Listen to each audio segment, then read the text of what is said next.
Hello, ladies and gentlemen, and welcome to the Gamer Social Club Party Chat. I am your host, Nathan One Hot Dragon, and I am joined by the horriest horror for horror, the best F-bomb dropping guy I know, Fraser. Fraser, actually, let me run through the rigmarole real quick. The Gamer Social Club, I've been trying to do a flip-flop, right? Like, because I feel like every time we get right in to the like nitty gritty of what's up, then it's like, oh yeah, I should probably talk about what we are and what we're doing here.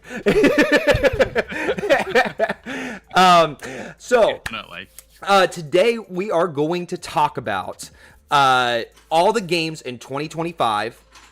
This is the ultimate hype train, okay? So what we're doing is something toot toot all aboard that train. We got oh man. But we're going over all the games that are going to be coming out this year, getting hyped for them, doing a little bit of a deep dive into all the cool reasons we should be buying this game. We're also going to be like taking notes as we go of the price tags of these games and what's on our want list, how much that will cost us by the end of the year, how do we save for that want list. You don't get this anywhere else, folks, all right? Planning finances in video games, let's go. This is professional financial advice. I definitely have zero debt, definitely not over $10,000. Anyways, we got this is the Gamer Social Club. It is a place where gamers from all around the world come and share their love for video games together in a positive environment. Highlight, underline, positive. Our goal is to give gamers a platform to share their experiences, to add to the conversation in the games industry, to give more gamers a sense of community, and bring a little more happiness into your life and your friend's life and your family and your mom and your little dog and your dogs and your cats. We're here for everybody. We're just bringing happiness for everyone. Gamer Social Club started as a book club for gamers, and it is still going strong. How strong, you say? Raccoon City strong, all right? I told the boys, I was like, nowhere else will you see excitement for the new Resident Evil game. And our first response is, come on, everybody, we're going to go play Raccoon City. We're gonna go play Raccoon City. Let's do it. But I think our game of the month that we've been currently talking about is Doom: The Dark Ages. And then we are about to start voting. Oh my gosh, I guess it's only the 20th. But yeah, we're going to do... I have dropped the ball in June. It's okay. I've completely dropped the ball. We're still talking about last month's game of the month, and all of a sudden next month is going to be here. Yeah. I had all these big plans, but life just kind of kicked me in the butt, and I haven't had a chance to do much. That tends to happen. Yeah, because we were talking about this episode right before airing. I'm like, man, I have so many ideas, but I haven't had like the time to execute it all properly, which is why we got started like 5 minutes late, because I was like last minute putting some stuff together, but that's okay. But yes, no, we've got some exciting, fun stuff to go through. We're gonna experience it all together. We're also going to try to be like planning some of our community game nights as we do this as well.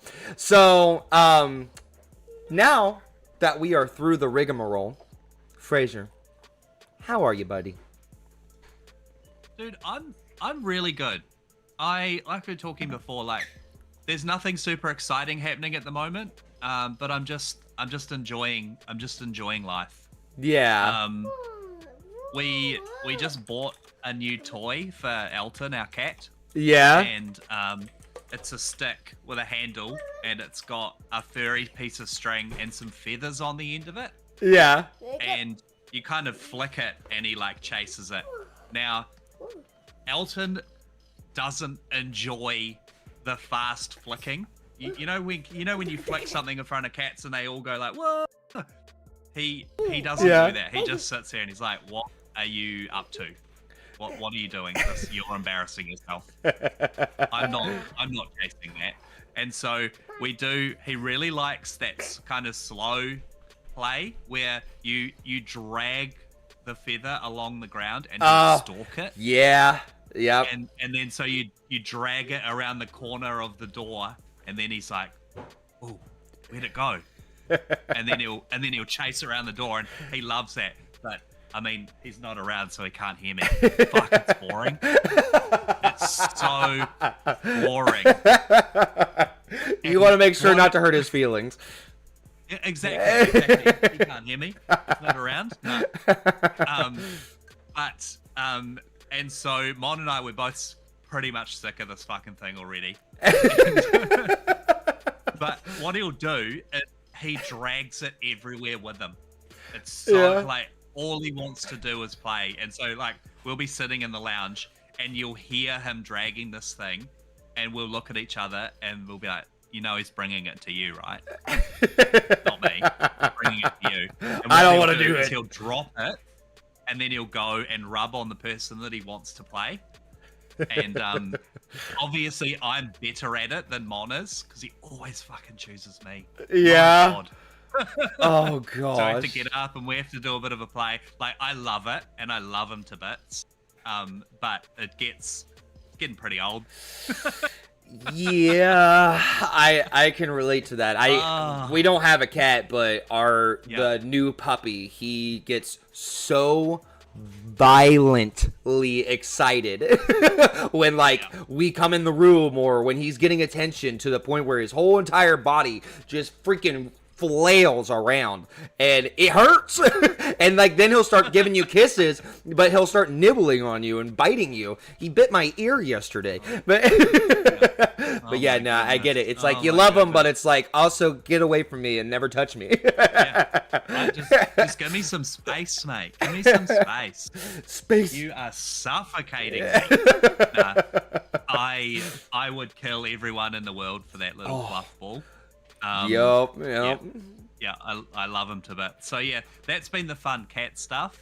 I have been looking at upgrading my sound system for a while, and on Facebook Marketplace yesterday, I was just randomly scrolling through on my lunch break, and I saw, I can't remember what it's called. It's like the Logitech GS50 or something, for $100, and I think in Australia they retail for like $350. So I was like, dude, I'll come and pick it up after work. And he was like, great, done. And it was the easiest Facebook Marketplace thing that I've ever done. I turned up. He had it already set up in the back of his truck. So I pulled up. He's obviously like a construction guy. Yeah. In Australia, all the construction guys have utes with like a canopy thing, a metal canopy thing on the back with doors and shit on it. And so he opened up the back of the canopy. He flicked on a light inside his ute. This dude has got the fucking ute set up to die for. He had it all plugged in and ready to go. And he had his little phone. He had like a phone connected to it. And he just played like 30 seconds of something just to show me that it worked. And dude, it's like brand new out of the box. Oh my there's gosh. not a mark on it. And I plugged it in last night, and I swear to God, I don't know what I've been using as sound system before. It's like, it sounded like a car stereo, like an old 90s car stereo. Oh yeah? Now, do you primarily play with stereos and stuff, or do you usually use your headset at all times? Okay, yeah, no, I'm the same way. I will use my headset if Mon is home. Okay. But apart from that, because we live in if you open that door there, that's the lounge. Gotcha. We live on top of each other essentially, which is amazing. But yeah. But so if I'm playing something particularly intense, I'll play it through my headphones, but usually I'll play through the speakers. But yeah, so I plugged it all in, set it all up. Again, you know cats, how they hate change. So I pulled everything apart, and Elton was all in here like, what the fuck's going on? And I put my old speakers out on the kitchen bench because I'm gonna chuck them up on Facebook. Yeah. And he's there and he's sitting by them, like just lying by them, like these are ours, right? Like, why are they out here? Yeah. Oh my gosh, that's awesome. He's so funny. He's so funny. It sounds like a very curious cat. Oh yeah, he's lovely. He's absolutely lovely. But like, so that's like life stuff. But do you know what? Game stuff this week, I have been doing nothing but playing Firebreak. Well, hold on. Before you get into Firebreak, tell me, do you have a subwoofer with these speakers?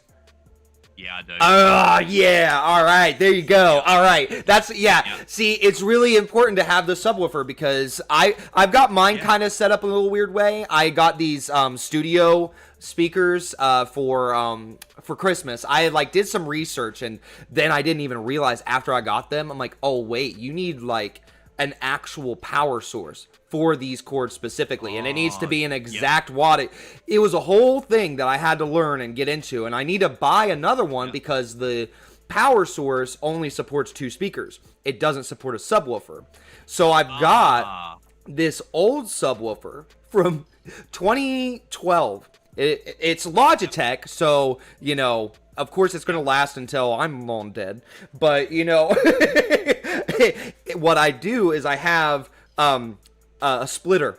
So I've got sound coming from that bass, and I've got from the subwoofer and to the speakers. So I do still use it. I'm able to use that, but I'm really needing to upgrade, get a nice subwoofer. And let me tell you, games like... you know, this is gonna kind of be like me geeking out over the DualSense, right? But like when I played God of War Ragnarok, we were just talking about that a little bit ago. Go back to that. Put the subwoofer on the floor, by your desk, by your feet, or whatever. And whenever you go to, just sit on it. Just sit on it and play some Skrillex. Mon comes home. What are you doing? I'm just enjoying life. I'm listening to music. Beethoven, my dear.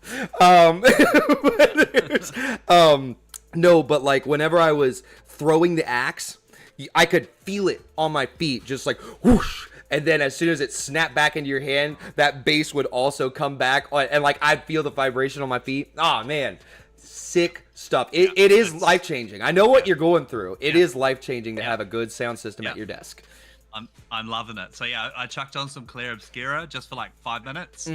And every time you pause it and it goes boom, I feel like I'm inside it. So that's sick. I love it. I'm so wrapped with that. So wrapped.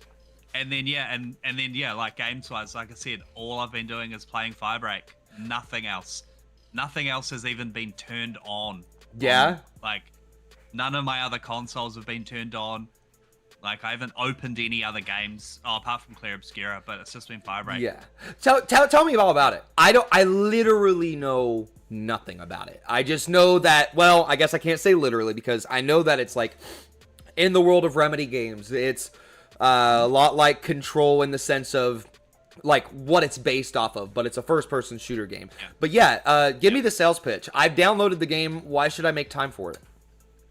Well, so, straight away... it's gotten real, like it's not doing well, like review wise, and you know, Steam reviews and all that kind of shit. People are complaining that there's not enough content. Now, I agree. There's not a lot of content, but I don't know. I think we're so spoiled now that when something doesn't come out that is completely jam packed with everything, we kind of think it's crap. So so sales pitch. It is set in the world of Control. It is set in the oldest house. So you're still in that building. You are a nameless, faceless employee of the FBC. They have fully dove into the comedy aspect of it. Yeah? Okay. Yeah. The I believe the Firebreak is like a little bit of a piss take on like Smoko Break. You know, I don't know if you guys take Smoko Break in America, but like Smoko Break is like a I've never heard of it. You have essentially it was back in the day when people used to smoke. You'd take 10 minutes and you go and have a cigarette, and then you come back to work. So I've kind of taken that same idea. So if you work an 8-hour day, you get 2 15-minute breaks, which are referred to as like smoko breaks, and then you get a lunch. And so lunch is not paid. Lunch is like 30 minutes not paid, but the smoko breaks are always paid. So it's funny. So I feel that this fire break is like a piss take on like smoko break. Yeah. You're this nameless dude who is being sent in to essentially clean up all of the shit that Jesse has kind of done. Yeah. So like it's all about the hiss still. So they're the main bad guy, but like essentially it's the jobs that are too small to send in an actual agent. Yeah. Okay. So okay. You're just a guy. You don't even have a name. In fact, you don't even have a face. You're just wearing like a gas mask. Okay. And, yeah. And so there's 3 classes. There is a I can't even remember what the classes are called now. I've been playing it for fucking ages. Essentially, there's a guy with a water cannon. I just shoot stuff. Yeah. So there's a guy with a water cannon. There's a guy with a wrench. Okay. And there's a guy with like an electric gun. And each class does a specific task. So you run into a room and the power's out. So obviously the guy with the electric gun has to go off and find the fuse box and turn the power back on. If there's fire, the guy with the water gun puts the fire out. Okay. If there's something's broken, the guy with the wrench goes and fixes it. Okay. Now, you can do all of the tasks yourself. So if everyone wants to be the water guy and you go in and something needs fixing, you can still do it, but there's just a little mini game with the left and right bumpers. Yeah. And you have to there's a sequence on the thing and you have to tap it really, really quickly. And it's really fun, and it kind of is like, oh shit, I gotta go. And if you get it wrong, you get zapped and you lose a bit of health. And so you have to make sure that no one's around you attacking you, and then you have to fix the stuff. Okay. So it's giving me Payday 2 vibes. Like, from what you're... I've never played it. Oh, okay. Yeah, it's kind of similar in that sense of everybody has a role. You're the guy who drills through the vault. You're the guy who... Okay. All right. I'm following. Okay. And so, like, the first level, for instance, it's called hot stuff or something. The furnace in the oldest building has been taken over by the hiss. So the furnace is now an object of power. Okay. And it's heating up the building, so everyone's fucking dying. And so you have to go through certain rooms in order to get to the furnace to kill the furnace. Okay. And so you have to turn on these fans, and to do that, there's boxes. Some of them require the electric guy to fix them. Some of them require the other guy to fix them. And there's hiss running around everywhere trying to stop you from doing it. It's silly. It's very silly. They never once take themselves seriously. Good. That's cool. The shooting is great. It feels fun. It feels responsive. It's not super mechanic heavy, but there's enough to be like, how do I do this? Yeah. One weird thing which is cool is water is life. And so essentially the water guy is the healer. Mm-hmm. And you splash water because you get covered in crap, right? There's one level where post-it notes. There's millions and millions of post-it notes everywhere, and you run through them and they cover your screen, and eventually you turn into a post-it note monster. And it's like, that's again, fantastic. it's like a piss take of like dying under a mountain of memos. Yeah. Like, it's hilarious. So obviously, like, the guy with the water is running around drenching all of the post-it notes, and then you just shoot them with your gun. It's so silly. But you catch on fire, the guy drenches you. There's water sprinklers everywhere and you shoot them and they spray out water and they heal you. Okay. So the guy who has the water hose is pretty much like, that's your healer essentially. Yep. Gotcha. Yep, absolutely. And then they have like different abilities. So obviously, like, you have an object of power that you can use. So one of the guys that's got the wrench, he puts a piggy bank on the end of the wrench, and you hit someone with the piggy bank and explodes into like a tornado of like dollar coins. Okay, all right. Yeah, I'm definitely playing this. This is it's so silly. I love it. So silly. Yes, there is not a lot of content. There's 6 levels currently. Each level has 3 parts to it. So when you first start, you can only play level 1, part 1. Gotcha. You finish level 1, you play level 2. Finish level 2, you play level 3. Once you've unlocked that, then you can start doing part 2 of level 1. Okay. Part 2 of level 2. And then part 3 of level 2. And then the part 3 is the boss or the big encounter. So essentially there's 6 levels. It takes, depending on how good your team is, it might take an hour to do a full run of the 3 levels. But dude, I'm having so much fun with it. I'm having so much fun with it. I think if I have a quick look, I've put in, where's my... In the sense of gameplay, while you're looking that up, in the sense of gameplay, what does it play like the most? Because it's a first-person shooter, so I'm pretty familiar with them. First-person shooter. It's very quick. Okay. I would put it down to, it's not a hero shooter, but kind of that same kind of feeling. Mm-hmm. It's only PvE. There's no PvP to it. Okay. But like it's like a class shooter.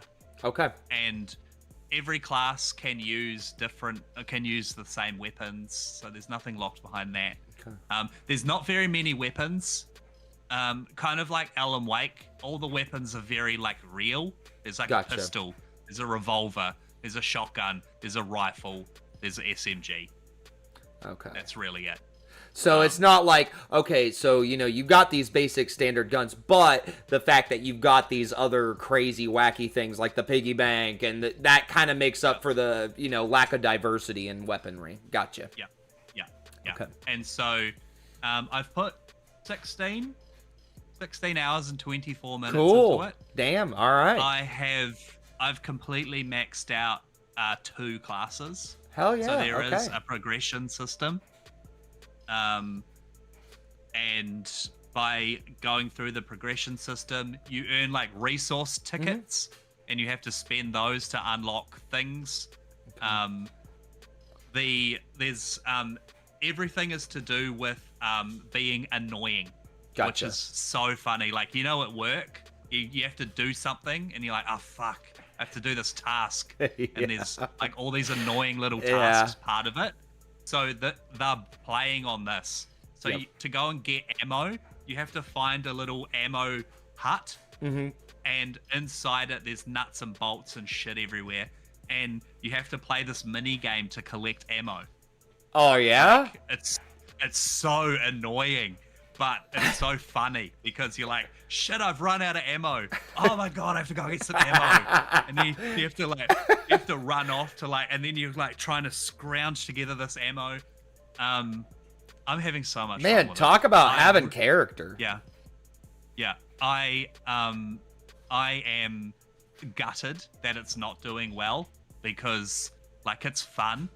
I think too many people are seeing there's not enough content, and so they're just not playing it because, like, sure, there's not much content, but what there is fun. It's on Game Pass. It's on PlayStation Plus. Like, you literally don't have to pay for it.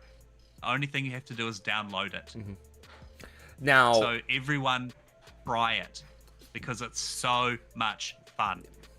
So this is actually a good segue into what I've been playing. But before we do that, I got one more question about Firebreak for you. When it comes to, now that you've maxed out 2 characters, when you're done maxing them out and you go into a match with those characters, do you feel rewarded? Like, do you feel like, I'm just messing around, I've already maxed out this character, I'm not really getting anything for it now? Or do you feel like you're still working towards something, even despite having maxed it out?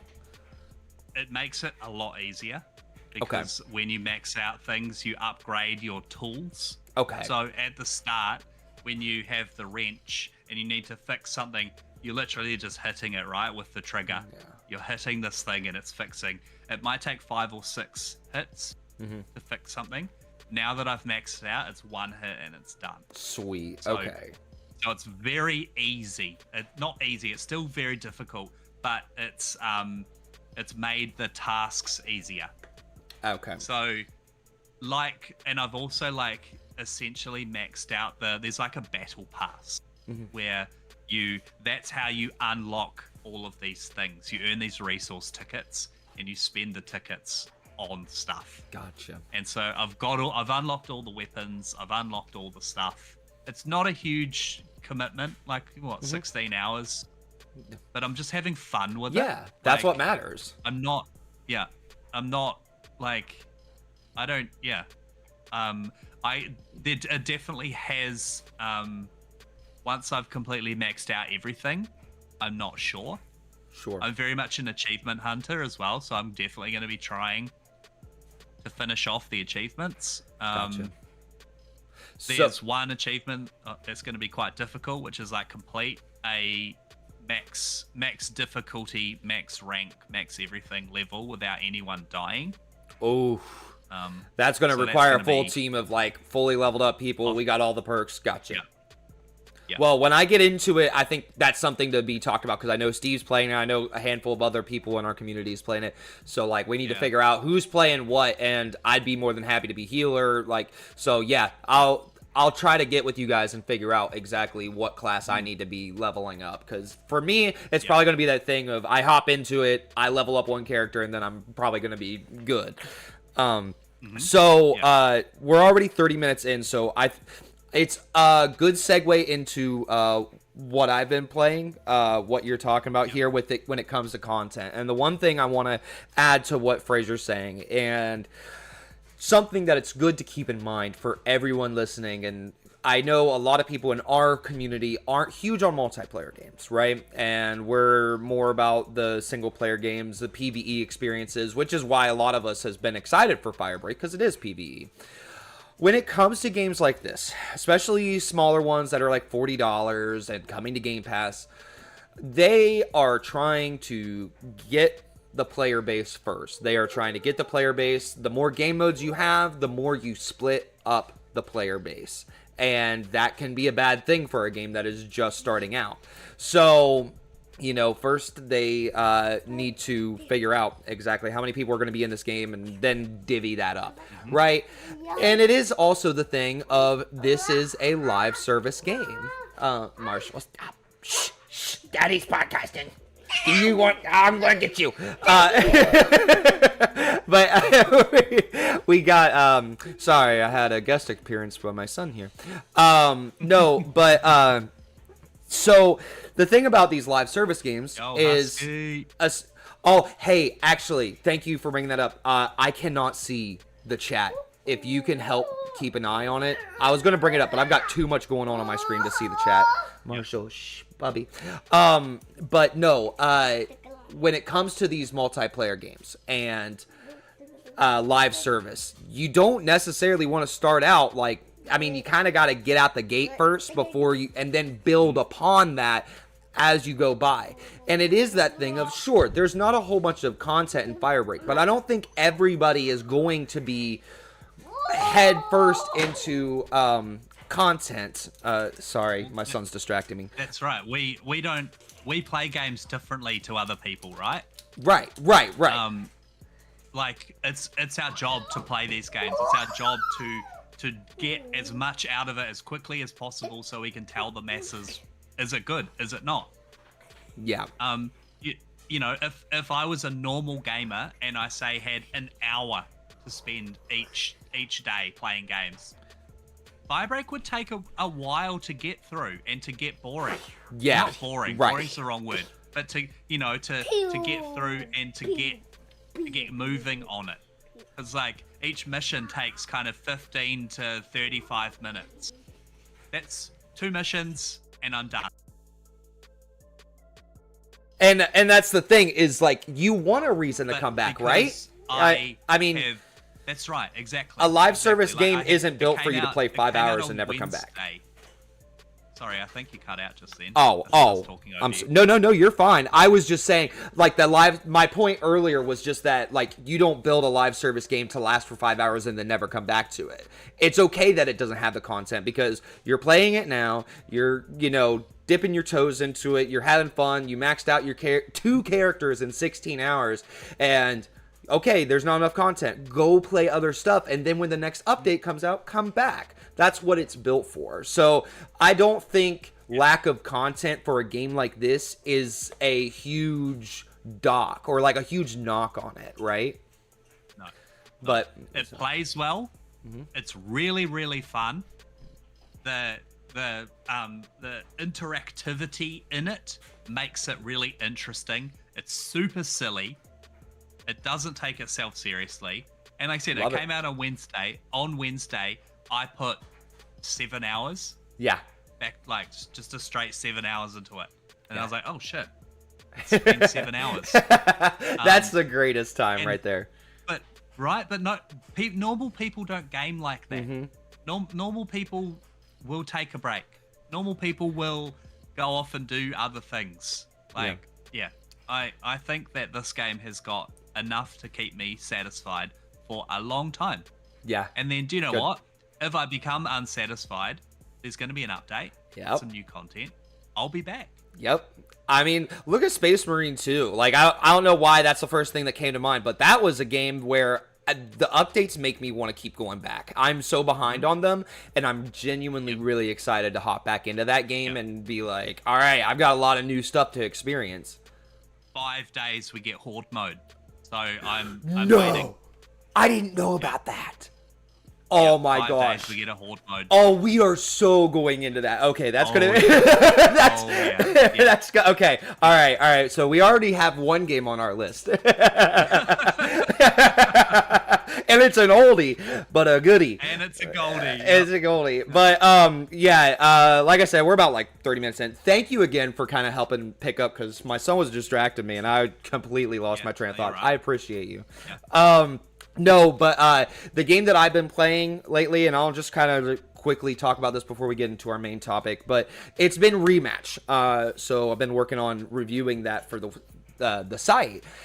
And a lot of what you're talking about and a lot of what you're saying also correlates with my experience with the game. And it is that thing of, okay, there's not too much content. There's definitely some issues and stuff, but it is that thing of it is a $40 game. But it's on Game Pass. It's on PlayStation Plus Gold. Both of these games exist at the same time. They came out in the same week. Again, going back to that content thing. Like, you're not meant to sit there and play just one game. These games are great additives. And I think, like you said, I think there's a lot of people who look at games like this and they're like, well, this isn't Call of Duty. There's not 20 game modes. There's not, like, crazy. It's like, all right, well, if you want that, then we're going to go to $100 per game, and these games are failing because nobody's paying $100. It's a whole... This is a conversation in and of itself. But as far as Rematch goes and my experience with it so far, Husky hopped in with me the other night. I was playing. It was such a pleasant surprise. Megan was watching me play because she loves soccer, or football, or whatever you want to call it. But she loves it, and she was watching me. She was having a lot of fun watching me, and she was definitely giving commentary and kind of giving me some tips. She's like, "No, you want to be a little more centered. No, you need to back up." So I wanted her to watch me, give me these professional tips, right? But and Husky's a actual, like, he's a real coach for his kids team, so he also knows what he's doing.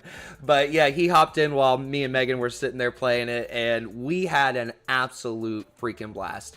The thing that I want to say, it's like, if I'm going to give a sales pitch on the game, it's not going to be a good one, honestly, because it is a huge learning curve. If you've ever played Sifu, I said this in my guide that I wrote. If you've ever played Sifu, you already know you are in for a wonky time. It is complex.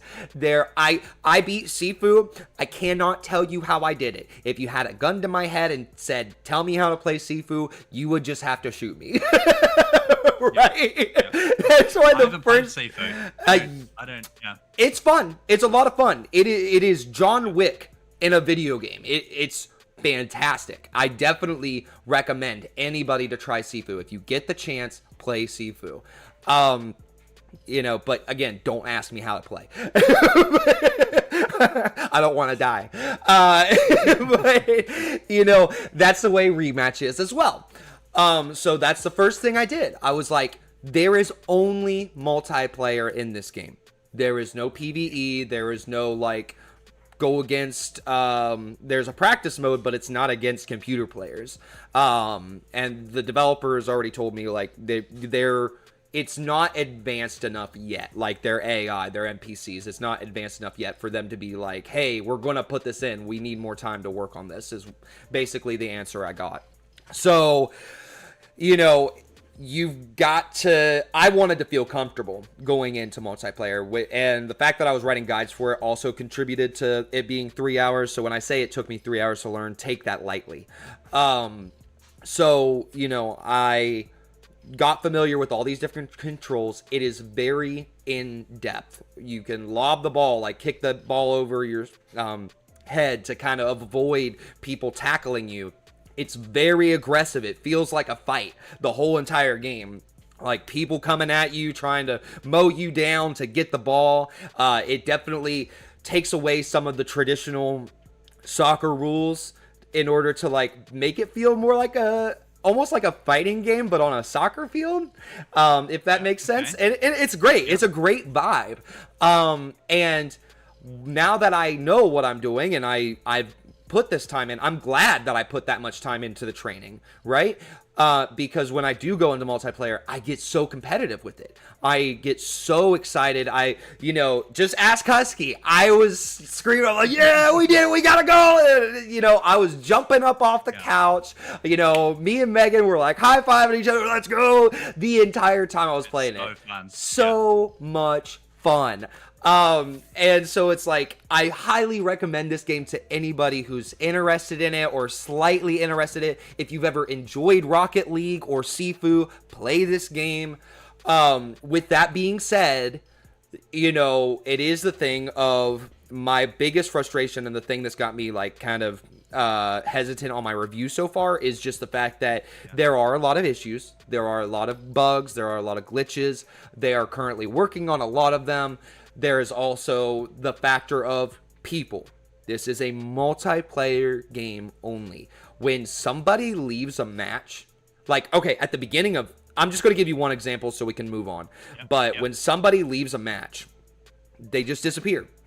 They don't immediately get filled. They're working on some ways to fix this issue, but they just disappear. I played one game. Excuse me. At the beginning of a round, you kick the ball off to the goalie. The goalie kicks it off, right? The goalie left the game. And the ball just kept rolling into our goal. And the other team got a goal. And so it's like things like that. That's frustrating, right? it's one thing for these frustrating multiplayer things to happen. It's another thing to have put so much time into learning a game and to get so, like, have to fight for your life on the field to get these balls, fight for your life to get these goals, and then due to glitches or due to malfunctions or people leaving the game or people going AFK, that's the biggest problem I've had. People going AFK and letting the ball just roll right past them and they get a goal. And it's like, man, I am literally sweating right now. And you stood there and let the other team score. So it's things like that. I go from two extremes to the other. I go from, man, this is such a cool, such a unique game. Why isn't everybody making a sports related game like this? To, I never want to touch this game again. It's two extremes. So I highly recommend it. Try it out. Husky just mentioned something about the stamina. Is there stamina, or is he talking about Sifu? No, there is stamina in Rematch. Thank you for bringing that up, Marcus. But yeah, it's the so you've got stamina, right? You run, you got your natural run, then you sprint, and you got a stamina bar, right? Now you can double tap left bumper twice, and you get like this extra added sprint, and that bar is super small. So the entire time you're playing, you need to be really cautious of how much you're using that, because essentially if you're playing offense and you're just constantly wailing on that left bumper, you can essentially just be like, oh, I'm too tired, I can't do this anymore. So you've got to be really... So like real life. Yes, you've got to be really tactical about when you're running and when you're doing this stuff. You know, for me, I'm basically just jogging the whole entire time I'm playing until it gets to the point where, like, oh, I'm right by the ball, and then tactical sprint and grab it real quick and steal it. So yeah, that's kind of been my experience so far. Highly recommend everybody trying it out. Now that we've gone through that, let's go ahead and hop into our main topic of the day. I want to go ahead and dig right into our community write-ins. So I asked the Gamer Social Club community in our Discord channel, which you can join in the description below. We have a lot of fun. I asked them what their most anticipated games of 2025 are. And I'm going to go through and kind of read off some of the write-ins that people wrote in. We got quite a few, so I'll try my best to cover as much as I can. But I wrote this all down, and I kind of came up with an unofficial, like, most anticipated of 2025, right? Because we did our game of the year, and our most anticipated was Fable. So it's kind of let's forget that. Yeah, let's forget that happened. So, you know, we've got this list now, and the results are very tied, surprisingly. And they're not some of the games you would think. So our top tied game, I don't even have a clear winner. There's two games here. There's Metroid Prime 4 and Mafia: The Old Country. We've got 3 people wrote in for both of those games at the same time. So Mafia: Old Country and Metroid Prime 4 are our unofficial, like, most anticipated community games for this year. And there is also, and then as far as second place goes, there are 3 people who voted on 2 different, like, everybody was excited for these games. So the game Dispatch, Death Stranding 2, I don't know if you ever heard of it, just a small little indie game. And then Wu Chang, Fallen Feathers. So, and I told Fraser before, you know, we started running this, going over this list, I'm like, man, this really shows you how cool of a community we have, in the sense of, you know, we've got a big variety of people playing different things. So I kind of want to go through the who wrote in. So we got O'Shine Bright wrote in Tales of the Shire, Tiny Bookshop, and Paralives. So cute. Yeah, Tales of the Shire looks so cute. I'm about that. I'm gonna be playing that one 100%. Absolutely. And you know what's funny is, like, I I'm not. You can tell. Oh, Shine Bright is definitely about the cozy games, right? Let me pull up. Uh-oh.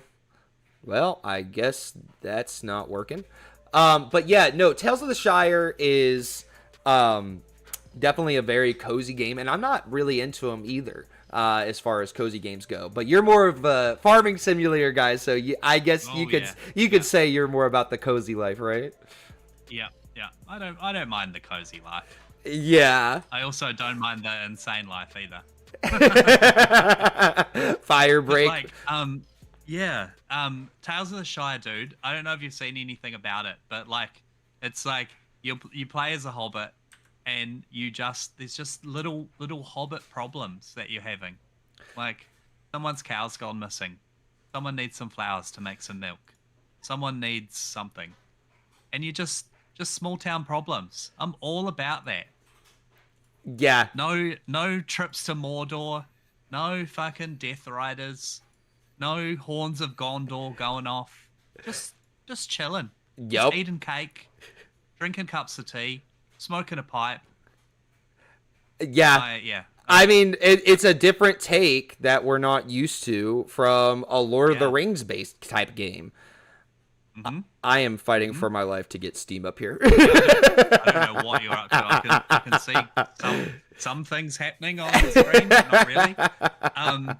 So I'm just gonna keep talking while you go for it. I apologize. Yeah. So I don't know. Again, I don't know too much about it, but they've got some like Lord of the Rings historian. Like, there's like legit people that have studied Lord of the Rings and write Lord of the Rings stuff, and they've got this guy to write the story for this game. So it's like really legit Lord of the Rings nonsense, and I'm all about it. Yeah, the art style is super cool as well. Yeah. Do you? So you said you don't know who it's by? Let's see. No. Yeah, I'm not seeing it on here either. The guy who wrote the story, it looks great. Yeah. And it's looking like you can wishlist it. It comes out July 29th. So that's not too far away. No, that's a month from now. I know it was supposed to come out in March originally. And then it got delayed. So, yeah, hopefully that all worked out. I wonder what else this developer has worked on. Developed by Weta Workshop. Like, okay. Weta Workshop are the guys that do Lord of the Rings, all the special effects and all the stuff for Lord of the Rings. Okay, I did not know that. Yeah. That's fantastic. Yeah, so if you look up Weta Workshop's thing, they've got they did a collaboration with Warhammer 40,000, and they made a Titus like a big statue. It's like 10 grand. Oh my gosh. This thing is phenomenal. Like it's all hand painted, and it's absolutely incredible. And if I had a cheeky 10 grand, mate, I'd drop it. Man, isn't that the dream though? Like you gotta, it's like, all right, listen, me and you both, we got that thing. I feel like, no, just from the outside looking in, I've never been in your home, unfortunately, but I've been in thing. Yours. Oh, have you? Great, awesome. That's why I always put on a show even when nobody's watching, but because you never know. You never know. But your thing is the Xbox 360 display thing. Like, I feel like that's kind of like your big standout thing. I feel like my big standout thing, I don't even know what it would be. I feel like not all the things that I have is very much, okay, here's these collector's edition. I don't have that one thing that like, boof, like one of these days, we're definitely going to get one of those $2,000 statues. And you're like, oh, you got that from Sideshow. I can tell by the way it looks. I want to get a life-size Predator statue. Oh, that would be sick. And have that at the front door. Yes. So I can hang my coat on it. That would be so sick. Yeah, that'd be the best. I love it. But I yeah, love it. Lord of the Rings, Tales of the Shire, I am in. Yep. I'm totally down to check this one out too. I have no idea. I was trying to look for a price tag. I assume it's probably going to be somewhere in the realm of 20 to 30 bucks USD or something like that. The next write-in we had is from Marcus, the Husky Hokage, out here in the chat. But his top 3 most anticipated games, and it doesn't surprise me because they're on his fantasy draft crit. Dispatch, Crimson Desert, and Ghost of Yote. Now, Jeff drafted Crimson Desert though, but so let's talk about Crimson Desert on this one, because Crimson Desert, right? That one we haven't known a whole bunch about. Pulling it up here on the Steam page. It's an open world adventure set in a beautiful yet brutal continent of Pywell. So it's definitely going to be an open world. The graphics look incredible in this game. I remember every time I've gone over this, I always get hyped for this game every time I watch the trailer. Now, what's the first game that these guys made? It was something else desert, wasn't it? See, this happened to me too the last time we talked about this game. I think we're thinking of Black Desert, and that's and that's got nothing to do with it. Nothing to do with this one. Gotcha. It kind of gives me like a mixture of Dragon's Dogma a little bit. Yeah. Am I wrong in saying wild. that? I have not been following this game because I thought it had something to do with Black Desert, and I didn't, and so I've just Crimson Desert. All right, cool. Each to their own, whatever. Yeah. But now that I know that it's not that, I might have to have a look into it and see what it's all about, because it does look wild. Oh my gosh! Did you see that? That combat reminded me of Shadow of Mordor. It's giving. It's like I said, Dragon's Dogma, but the more we watch it, the more I'm like, oh my gosh, he's on a dragon. Get a dragon? He's on a fucking dragon, everybody. We got a winner. We got a winner. Number one most anticipated Crimson Desert. No, the more One Hot Dragon's it's Desert. even coming to exactly One Hot Dragon's Desert, more like it. It's coming to the Mac App Store as well. So I assume that means like if you got like a new iPhone, you'd be able to play it on your iPhone, or you'd be able to play it on your MacBook. So that's pretty fucking cool. Yeah, no, when we were watching this, it's like I went from Dragon's Dogma to Shadow of Mordor. Sorry, go ahead. Help you 1 second. Husky did say it actually did start out as a prequel to Black Desert. It did. Okay. So you're not wrong. They quickly changed it and made it its own thing. Good. And by the looks of it, I'm so glad they did, because I played Black Desert for a very, very short amount of time, and I wasn't ready for such a big commitment. This looks incredible though. It seemed every single scene there's something different happening. I mean, is it just me, or the more I watch it, the more I'm like, this feels like Assassin's Creed, but with some Shadow of Mordor in it. Like, I'm absolutely sold on this. I cannot wait for a release date on this. It's one of those games where it's like, when I remember it exists, I get excited, but it hasn't been top priority for me for some reason. But this looks amazing. So let's definitely keep that in mind when we're looking at the overall list of games coming out this year. Crimson Desert looks fire. Yeah, I put it down as Crimson Desert, so if we can remember that. And we'll go over Ghost of Yotai later as well. And then Jeff wrote in. He wrote in Death Stranding 2, Shinobi, Art of Vengeance, and Metroid Prime 4. Since 2 of the games he wrote in were like some of the top voted, I kind of want to go over Shinobi, Art of Vengeance, because off the top of my brain, I don't remember that just based off of its name. So let's I don't either. pull it up on Steam. Let's figure it out. Shinobi Art of Vengeance. Art of Vengeance? Yeah.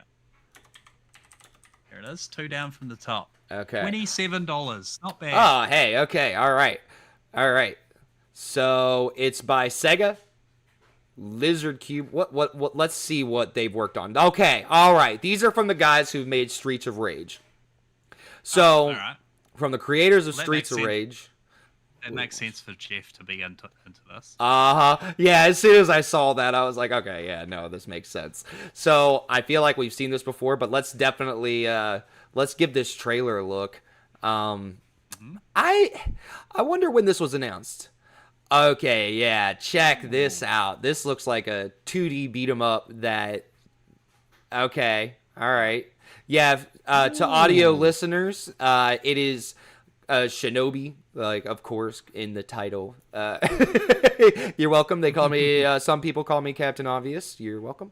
Yeah, so no, you play as a Shinobi, and it's a 2D platformer, and kind of has like a little bit of a beat 'em up style. And yeah, it's showcasing a really dope art style, also with really cool executions. Oh man, that is sick.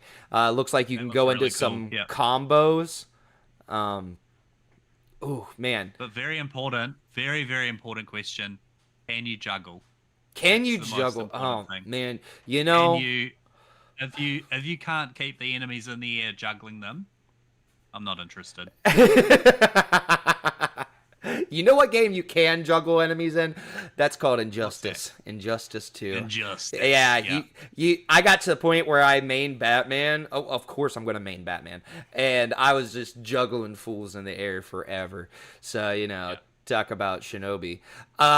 Jeff, thank you. Thank you for writing this in, because now that I'm watching this, I remember seeing it at a showcase, but it's that thing of, that's why I wanted to do this episode, because you forget everything that's been shown and exactly what's coming this year and why we should be excited for this. So it looks like this game costs $27. You get a little bit of a discount for pre-ordering it. I don't know if that's on all platforms, but at least here on Steam it is.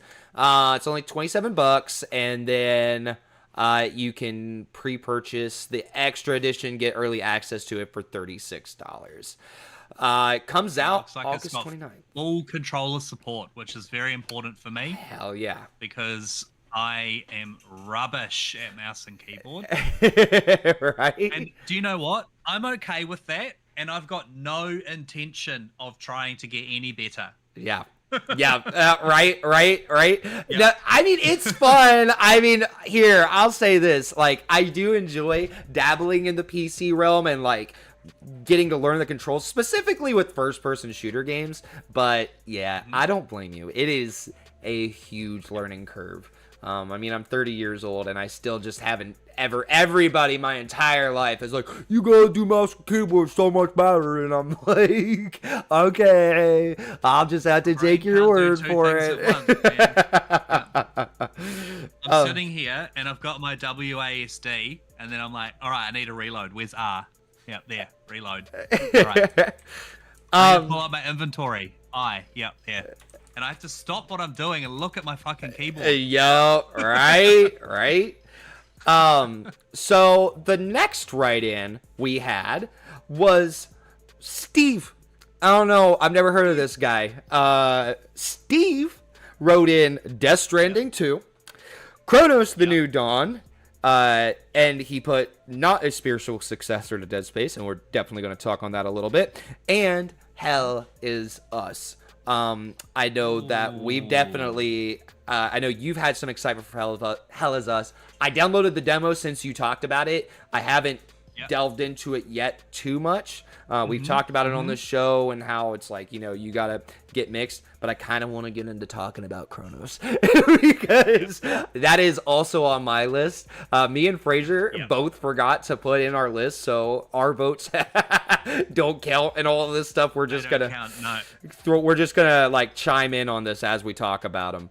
But I got Chronos New Dawn pulled up. So the thing that Steve talked about, and for those of you who were not in the Discord chat or maybe missed the conversation, he put it is not a spiritual successor to Dead Space. And when I wrote an article when we got the gameplay footage from the Xbox showcase, and I got really excited, and I was like, oh yeah, this is definitely a Dead Space successor, or like, you know, a spiritual successor at least, right? And as soon as Steve said that, I'm like, wait, did I mess up? Am I am I an idiot? And then I like went and Googled it, and I'm like, is it a spiritual? What are people saying? And you know, and it is what people are saying, right? It is that, like, okay, yeah, no, this game's going to be a spiritual successor. But Steve is right, because he mentioned, I'm going to quote your reply here, Steve, because that's why Callisto Protocol didn't quote unquote live up to the hype, because it was too compared to Dead Space. I'm looking at this game as its own and possibly only comparing it to what other games Bloober Team has made. And Bloober Team has made the Medium. They have done the Silent Hill 2 remake. They're working on a Silent Hill 1 remake. So, you know, those are the games that this team has made going into Chronos the New Dawn, right? And those are two very cool games. I haven't played the Silent Hill 2 remake yet, but I do know that it's good. Yeah. And I do know that Bloober Team have got some brass balls. Yeah. And they should be making games like this. Yeah. Absolutely. Like this is right up their alley, and I was based off of Steve's comment when I was doing my research, I found an interview at IGN, and they were talking about, you know, the comparisons and you know, how they go about doing that, and they said that after Silent Hill 2 remake, it gave them the confidence to explore something on their own and explore their own thing. And that's kind of where this came from, was just basically pure passion, excitement from making Silent Hill 2 remake and it doing well. So yeah, that's part of the reason that I am so excited about this. I'm excited based off of the team and the passion behind it. But, you know, I bring up what's the conversation with me and Steve. Hi, because it is... Hi, Jeff. His name's Jeff. Oh yeah, I gotta tell the Jeff story. I mentioned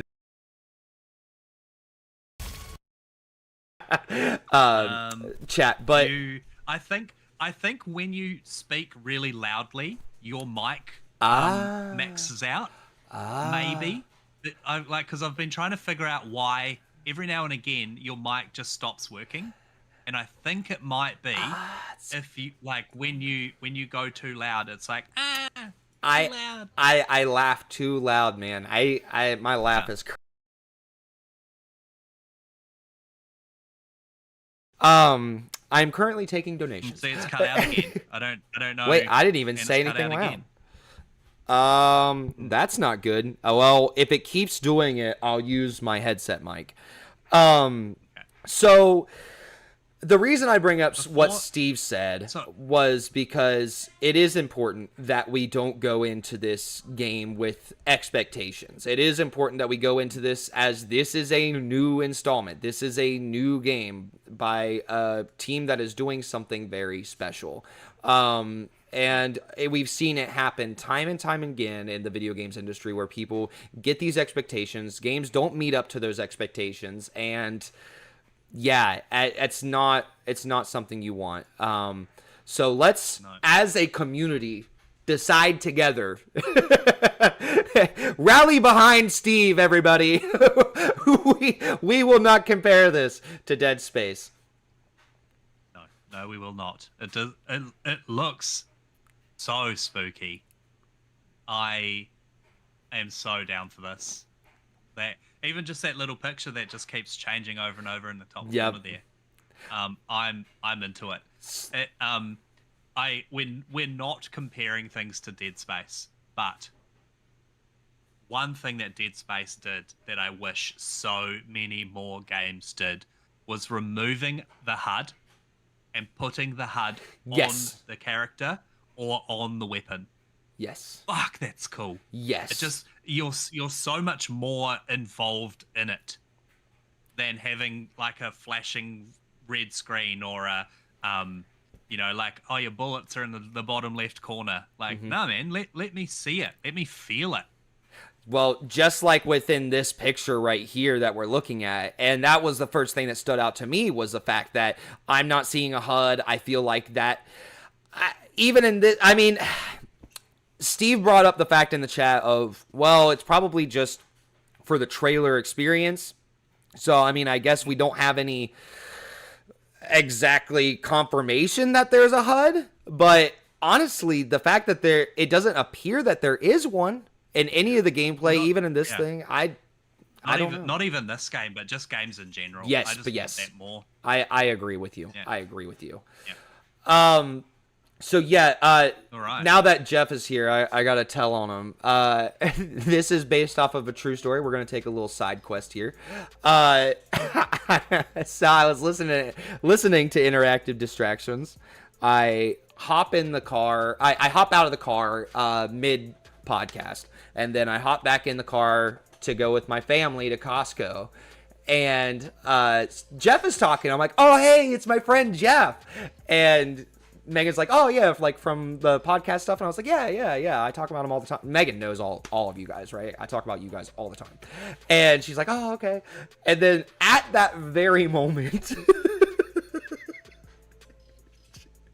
Jeff is talking about his excitement for Metal Gear Solid. And he's like, listen, I'm right there with Jeff Keighley on my knees worshiping Kojima. Gobble, gobble, gobble, gobble.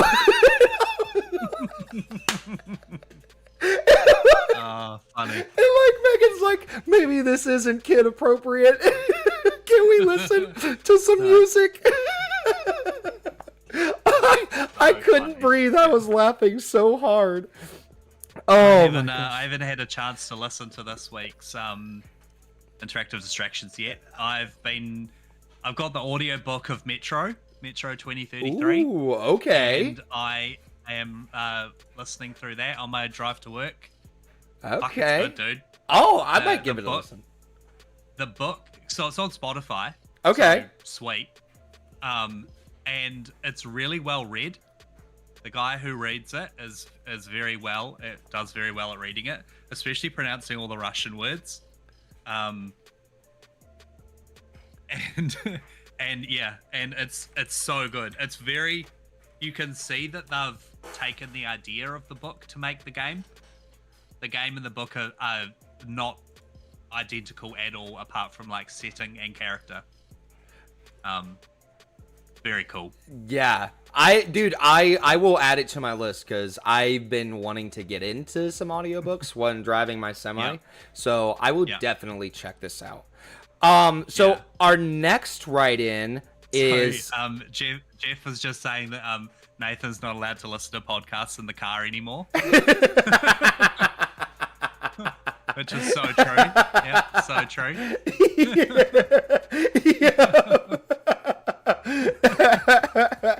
Oh man. So sorry, Jeff. I can't see the chat. It's all screwed up on my end. We got Addy. Oh no, not Addy. My bad. Adam from the news team. Oh, bye Jeff. I love you. And then we've got he wrote in Wu Chang Fallen Feathers, Keeper, and Metroid Prime 4. Gonna start trying to tackle some of these bigger name ones since we're kind of running a little more low on time. But so this is made, like the publisher is 505 Games. Let's see what okay, so this is the first game from this developer directly. But if anybody, this game is coming to Game Pass. It's coming to all your consoles and stuff. So this is one where you don't have to worry about your wallet when it comes to wanting to try this game out. Now, Fraser, what do you know about this game so far? Do you have any hype or excitement for this game at all? I am probably going to watch some playthroughs on YouTube of this. Okay. Just because it's a Souls-like, and I love the idea of them. but I'm not very good at them, and I can never get through it. Like I loved the Surge. I love the really simple Souls likes, but when they start to get full on, I'm out. So like Dark Souls, I can't. I just can't. I love them. I love the worlds. I love the stories. I love everything, but I'm just so bad at them. Yeah. That So I'll probably be watching a playthrough of this from someone. well, Hopefully Andy does a playthrough. I'd love to watch him play through this. that would actually It'd be sick. hilarious. I believe he does have a YouTube. I don't think he doesn't focus on it or anything. He's not like hardcore on YouTube, but you know, he does do some coverage of games on his YouTube. He's far too busy writing showcases for the website. Right? It makes us mere mortals look bad. Right? So yeah, here's the thing about this July 23rd date is, let's see, April, June, like July, August. So shit, I thought out loud. So August is after July. You learn things here at Gamer Social Club, okay? What can I say? Yep. So all about learning. In August is when Black Myth Wukong comes to Xbox. So my advice to you, Fraser, is watch some playthroughs, get excited for these types of games, and then play Black Myth, because Black Myth is not going to kick your ass as much as some of these other Souls-like games. And I think that's going to kind of be my thing about Wu Chang Fallen Feathers, right? I loved Liza P. Loved Elden Ring. I love all of these Souls-like games. I'm right there with Adam and Lady V and how much they care about these games. But when it comes to games like Elden Ring Night Rain, and it comes to games like Elden Ring, when they are that level of difficulty, I have to be in a very specific mood. It is very much that thing of, I came home from work, I just spent 3 hours trying to kill a boss, didn't get anywhere, and now my day is over and I gotta go to bed and I feel like I've accomplished nothing. I've got to be in the mood for it. You know what I mean? I need to have motivation to get through this, because I will say, that's the downside of it. But then the next day when you come home from work, life has gotten you down. I'm so fucking depressed at this point. I haven't beaten this boss all week. I've just been stuck on the same damn boss all week, and my work is killing me.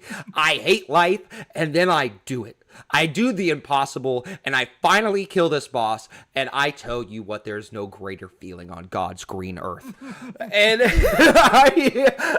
so it's like, yeah, I have a love for it. I have an appreciation for it. But let me tell you, when it comes to games like Liza P, and it comes to games like Black Myth Wukong, there is far better approachability in those games. Yep. And so if Wu Chang Fallen Feathers has that approachability, maybe I'll find myself getting lost into it. But if it doesn't, and I've got to wait to like be in that zone, then it's going to be on the backlog. Top of the backlog category for me personally. But I absolutely see why people are hyped for this game. Oh, definitely. It looks incredible.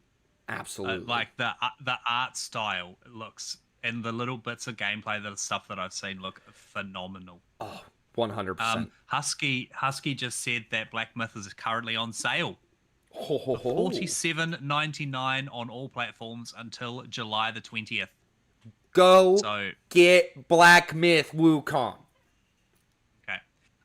I think I saw some guides out for it somewhere, so I might... Yeah, I don't know. That is forever going to be the joke. Dude, one hot Wukong. As soon as we saw the announcement for Xbox, I immediately run to the editor's chat, and I was like, my Black Myth Wukong guides are about to pop off! Oh, I love it so much. Yep. Oh, man. Alrighty, so let's go ahead and move on to the next one. Yeah, definitely highly recommend. So is Wu Chang going on your list? No, it's not going to go on my list, but it is coming to Game Pass, so it's like that thing of maybe I'll dabble in it. So our next write-in, and it is Mark from the news team as well. We Awoke in the Hive. He writes in Mixtape, Gears Reloaded, and Metal Gear Solid Delta. Really surprised I didn't see more Gears Reloaded on the write-ins. He was actually the only person to write it in. Very good write-in. Not exactly necessarily a fun one to talk about because I think we all know a little bit about Gears of War. But Metal Gear Solid Delta. I've heard of it. Yeah. All right. But yes, Metal Gear Solid Delta and Mixtape. So Mixtape is definitely, it's a bigger indie. I think somebody else wrote it down here.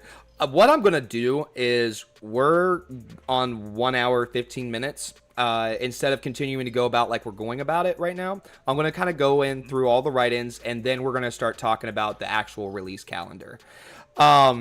So he's got, and then we've also got 13 Carry, who wrote in. Wu Chang Fallen Feathers is on his list as well. Metroid Prime 4, and he's got Ninja Gaiden 4. 13 Carry and Jeff and Steve and everybody else out there who loves Ninja Gaiden.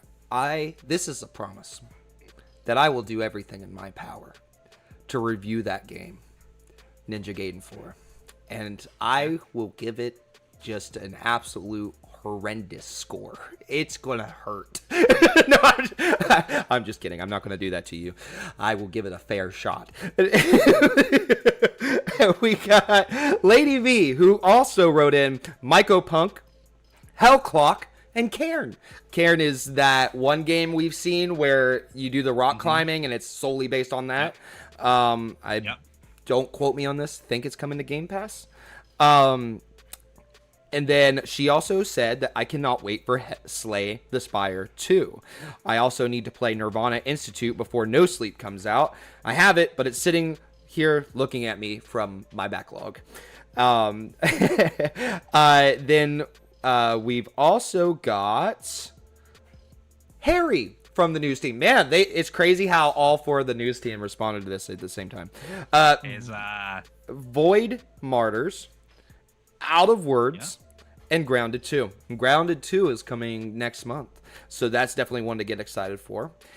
And we've got the one and only, the Mano. I've regretted saying this as before I've even said it. Dano is Dano has wrote in. He wrote in Directive 8020, Mafia the Old Country, Sonic Racing Crossworlds. Shout out to Dano for writing Directive 8020 because I am also extremely excited for that game as well. I mean, all those games look amazing. But, yes, Directive 8020 is a game that I'm surprisingly not seeing a whole bunch of people talk about. And maybe it's just because, Supermassive has kind of lost a little bit of its charm over the years because people just know what to expect from them. And it's kind of starting to become that thing of, oh, well, we know we're going to get one every year. Some of them hit, some of them don't. But that game looks absolutely phenomenal. And then Koopy also wrote in Mafia the Old Country, Silent Hill F, and Ghost of Yote. I can tell you right now, Russell also has Silent Hill F on his list. He didn't write in, but I can guarantee you it's on there. Buddy Russell. And then we've got, our last one was Latalis Venator, Donkey Kong Bonanza, Mafia the Old Country, and Outer Worlds 2. Donkey Kong Bonanza looks bananas. But yeah, no, that game actually looks sick as hell. As somebody who had Astrobot as my personal game of the year last year, it got me lubed up for this game. Ready to go. Yeah, ready to go. Ready for that banana. Exactly. All right. With that being said, let's go ahead and get into the games that are coming out month by month, and where this idea comes from. I feel like I'm ranting a lot, so I apologize for that. But where this idea comes from, and we did an episode like this last year, where we basically sat down, we looked at the rest of the games that have been announced, and we kind of know what's coming out in 2025, so then we kind of plan in advance, right? you know, back in 2014, 2015, whenever it was Dragon Age Inquisition came out, my buddy that I worked with, me and him, every single day would talk about Dragon Age Inquisitions and getting prepped for it. I've said this story before on the show, just because it's such a core memory for me of I was so hyped for that game. We talked about it every day. We got into all the like nitty gritty details about what the developers were doing with it, what to expect. Oh, did you see they dropped a new trailer? And then we watched it 100 times. And then the game came out and it pulled through with our hype. And then every day we were coming in, what are you doing in the game? What are you doing in the game? It's part of the thing that makes video games amazing. And, you know, I say all this because going through a list seems boring, but bear with me. I promise you we'll make it interesting. So we are currently in the month of June. And we are playing Firebreak. We're playing Rematch. I know some of the people in our group are playing Elden Ring Night Rain. So now we'll talk about our backlogs a little bit after all this. But let's see. For the rest of June, it looks like there is going to be... Oh, Fraser, did you know that there is a tobacco shop simulator coming out in 2 days? Oh. Oh. We can do this all day. Let's go.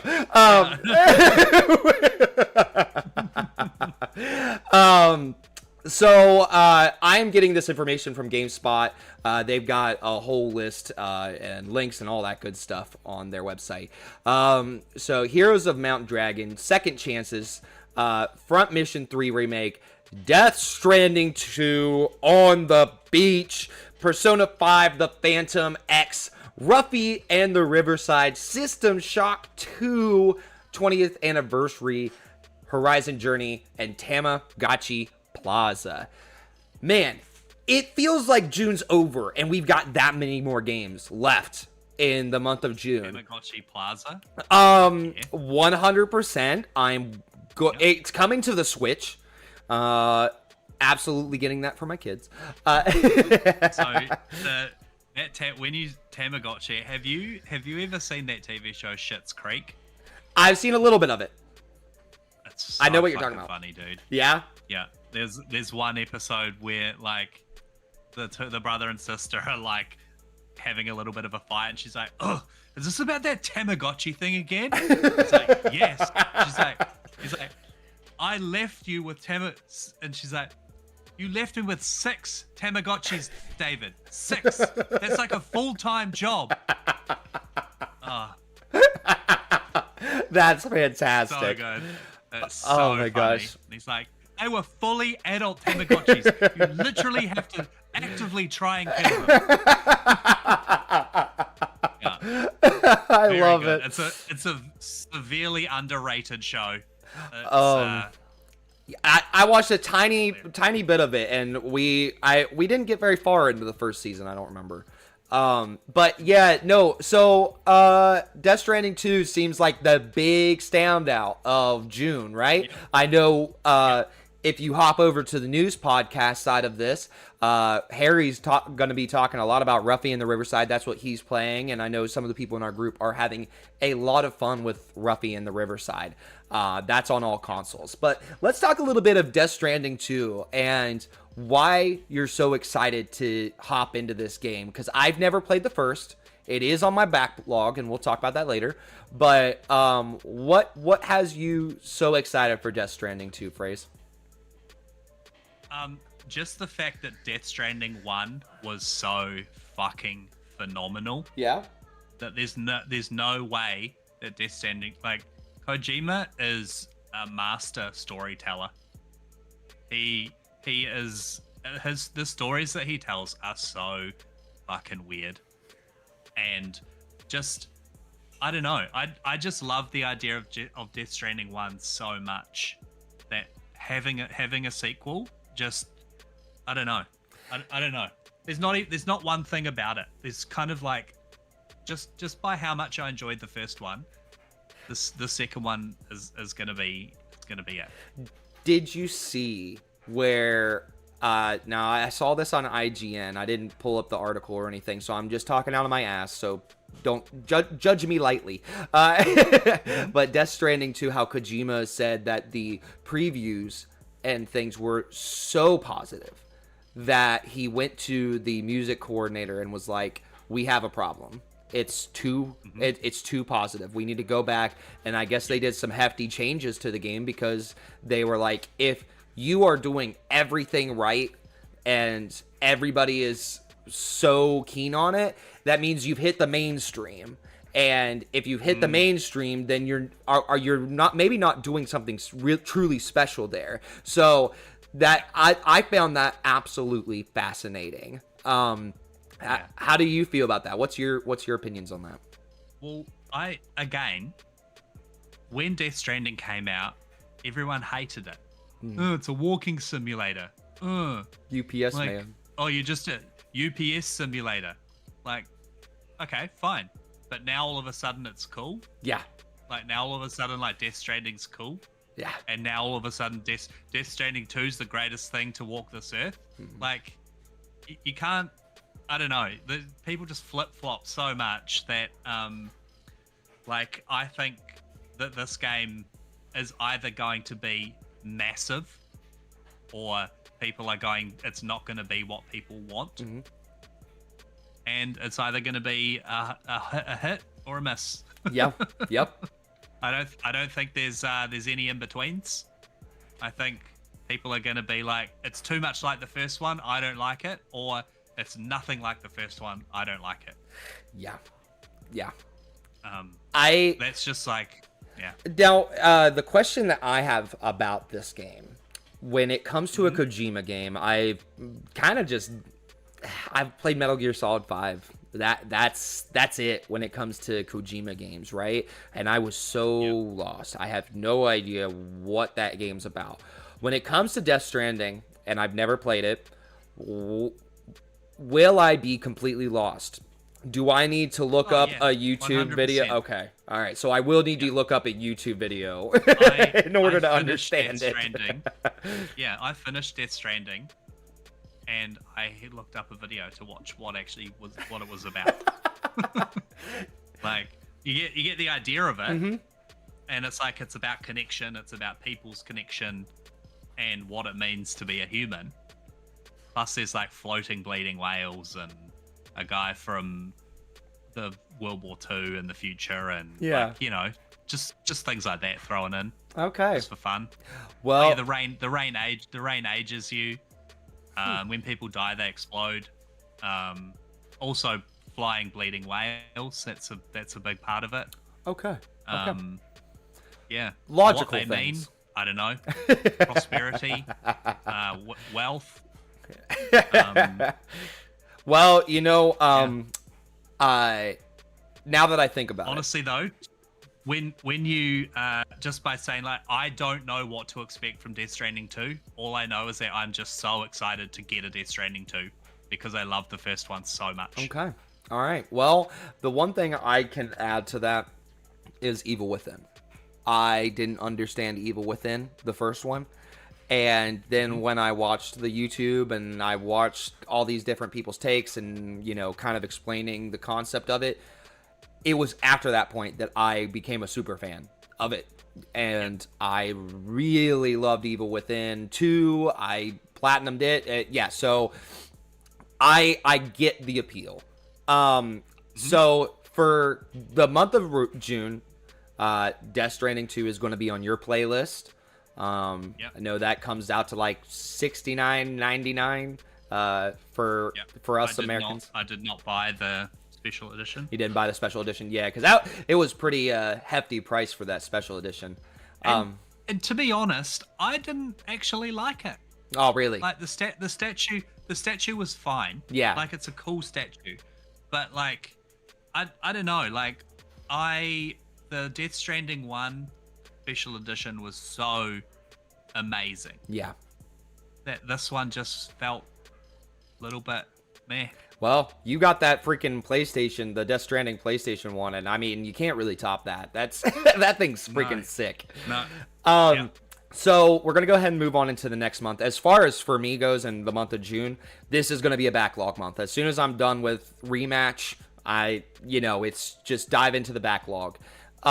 So in July, we have Missile Command Delta, EA Sports College Football 26, Patapon 1+2 replay, Tony Hawk Pro Skater 3+4 on July 11th, Eden's Zero. I know there's actually a lot of hype around that one.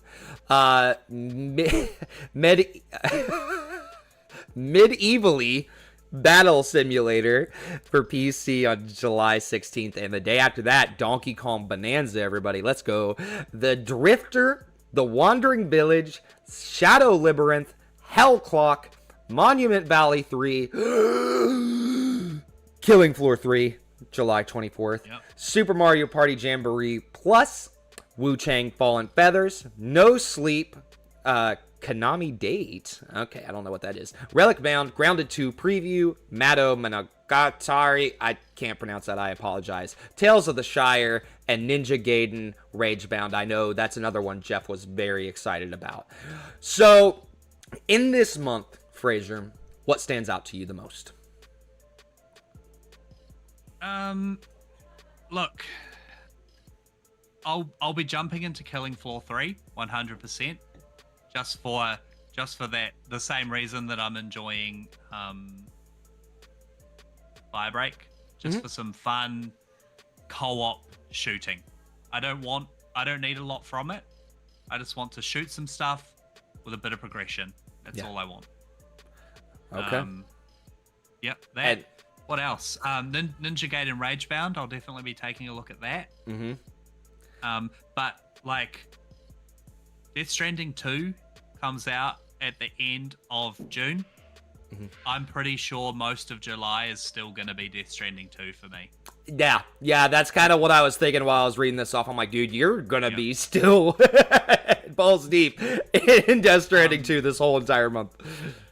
Tony Hawk's Pro Skater 3 and 4, gotta jump on that. Yes, absolutely. I saw some things that I don't know how to take this, and I don't know how real or much they're doing, but apparently heaps of the soundtrack is missing. Probably, and that's what makes Tony Hawk amazing. Yeah, was the soundtrack. So whether there's just a couple of songs that aren't there, or whether there's heaps, don't know. Take that with a grain of salt. There is also we've just had a DLC for Still Wakes the Deep. Ah, yes, and Koopy reviewed that on the site. Yeah. There's a DLC for RoboCop as well. Yeah. Yep. And it's on sale right now, like for dirt cheap if you don't already have it. What's that? RoboCop? Yep. I don't not the DLC, just the base game. Yeah, I picked up RoboCop for like $4 or something. Couldn't believe it. But yeah, I think so. I really think for me, and also the Horde mode for Space Marine 2. That comes out in a few days as well. Gosh. Okay. So, all right. So I really think my July is going to be dabbling in a few of these titles, but I don't think I'm going to dive headfirst into anything. Okay. All right. Nothing here like really jumps out to me. Okay. Yeah. See, I'm the same way. It's that thing of Donkey Kong Bonanza. Very, very excited for it. I know I've already talked on that a little bit already, so I'm not going to continue talking on it. But this is why the money plays an important role, because for me, it is that thing of if I had the money, 100% I'd be getting Donkey Kong. I do not have the money, unfortunately, and that's why it plays a role in like planning this and what games you want to tackle and prioritizing, because you don't want to like let the fear of missing out get the best of you, and then you spend your money on Donkey Kong Bonanza and you're like, man, but I was more excited for Killing Floor 3 and now I don't have the money for it, because that would 100% be something I'd do. Husky just brought up a good point about licensing for music. Yes. It could be a licensing issue, which it probably is.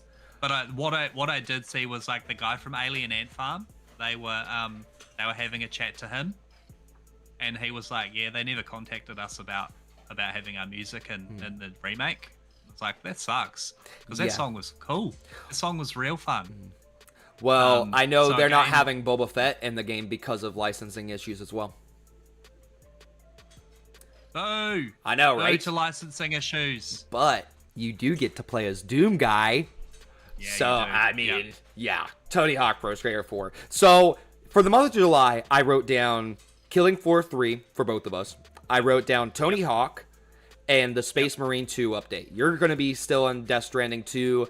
I'm probably going to make this more of a backlog month for me. Try to keep that open for any games I would be interested in there. And then, yeah, so we're both going to be dabbling in Tony Hawk and Killing Floor 3.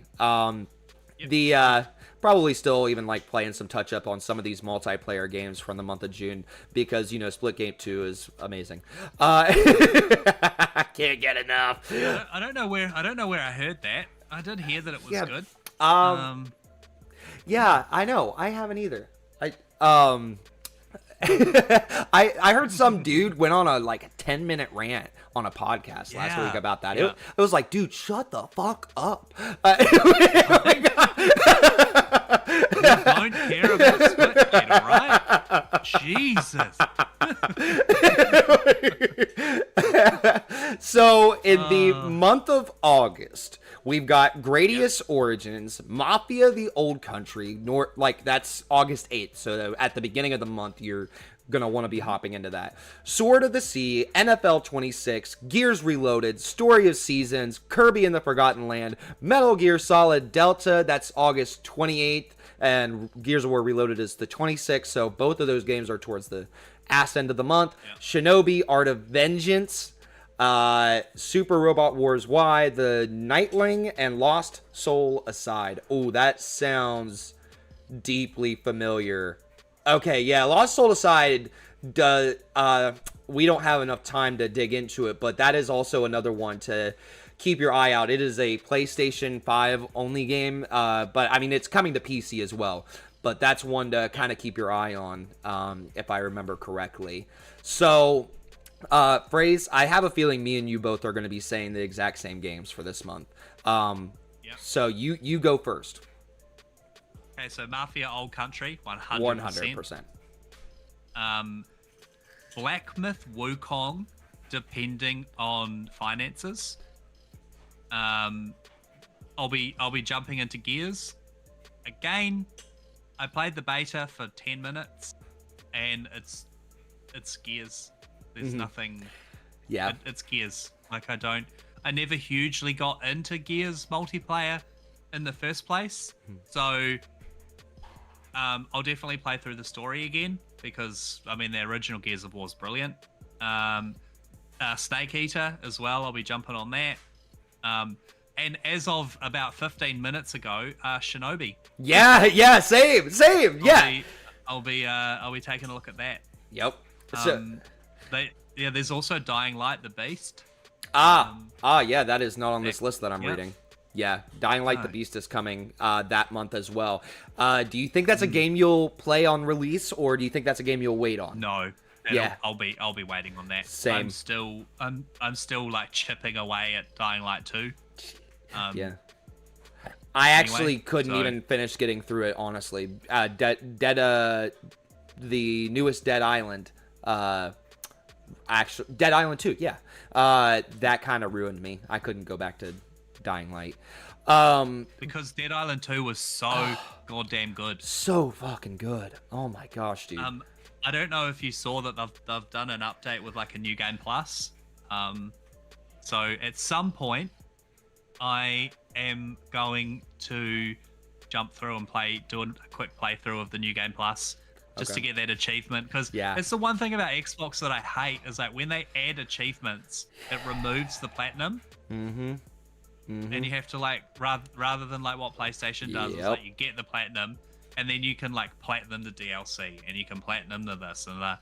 So got to go back and do that. Husky just said he's also not a Gears multiplayer guy, but he's excited for the story as well. So I'll definitely be jumping in with Husky for some carnage. I think we all will. I think let's put Gears Reloaded on the list of games that we need to like plan a community night for. I would love to do a tournament. I've got See, I'm on the other end of the spectrum as you guys. I was deeply into the multiplayer aspect of it. I have put countless hours into the multiplayer through every single game. So I'm still suck at it. I'm not very good at it. It's funny because my best friend was watching me play it the other day. He's like, stream it to me so I can watch you fail. And I was like, okay.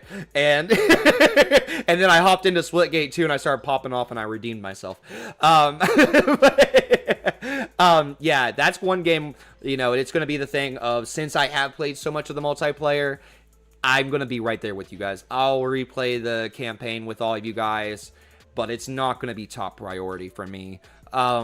Just because I have put so many hours into it over the years. And when I played the beta, it was just that thing of, since we just got a remastered, I know it's been almost 10 years already.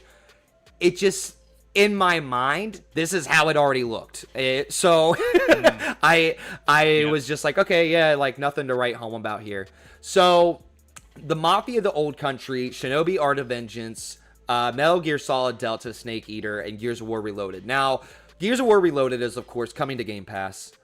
And a lot of people who bought the remaster are getting this for free. So that doesn't play a role into money for, I know, me and you personally. Nope. So does money play a role in this month for you? Because it definitely does for me. No, because I won't have spent much the month before. Okay. So you think you're just going to straight up buy all these? I'll be getting Mafia. Okay. And I'll be getting Metal Gear Solid. Those are the two for me. Mafia, Metal Gear, and Shinobi. So that comes out for USD dollars. That comes out to 50 for Mafia, 70 for Metal Gear Solid, and Shinobi's 25. So we're looking at 100 USD. What is that Australian? Fucking a few dollary-doos, that's for sure. But yeah, we'll go over that part later. What is it? 100? 100 USD.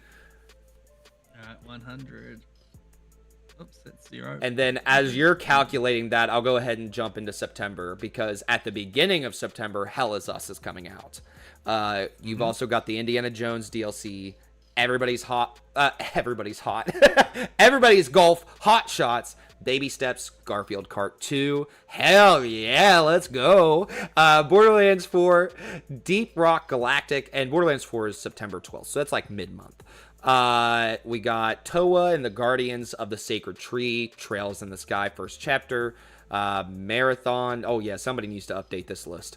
Marathon got delayed. Silent Hill F at the end of the month, and Sonic Racing Cross Worlds. So you can expect to see some Dano guide articles at that point. Final Fantasy Tactics. Surprised nobody wrote that in. And NBA Bounce. So did you come up with that number? 154. 150. Okay. AUD. Okay. AUD. Okay. Okay. Gotcha. I'll write that down. But yes. Now coming off of, this is why I like doing this part, right? So we just talked about the fact that you're going to be dropping 150 dollary dues in the month of August for 3 games. And with Shinobi Art of Vengeance coming out at the ass end of the month, I know you're excited for Hell Is Us. That comes out right at the beginning of September. Is that a game we try to squeeze in, or do we hold off on? I will. So Hell Is Us is interesting for me. So I really enjoyed the demo. I did. But personally for me, I feel that the no HUD and the no mission logs and the no map is going to get very old very quickly for me. Okay. So I think Hell Is Us might be wait till it's on sale. Wait to see how it all really plays out. Because I know that Borderlands 4 was not going to have a map, and everyone whinged about it, and now there's going to be a map. Yeah. So yeah, Hell Is Us guys might be a Hail Mary for them.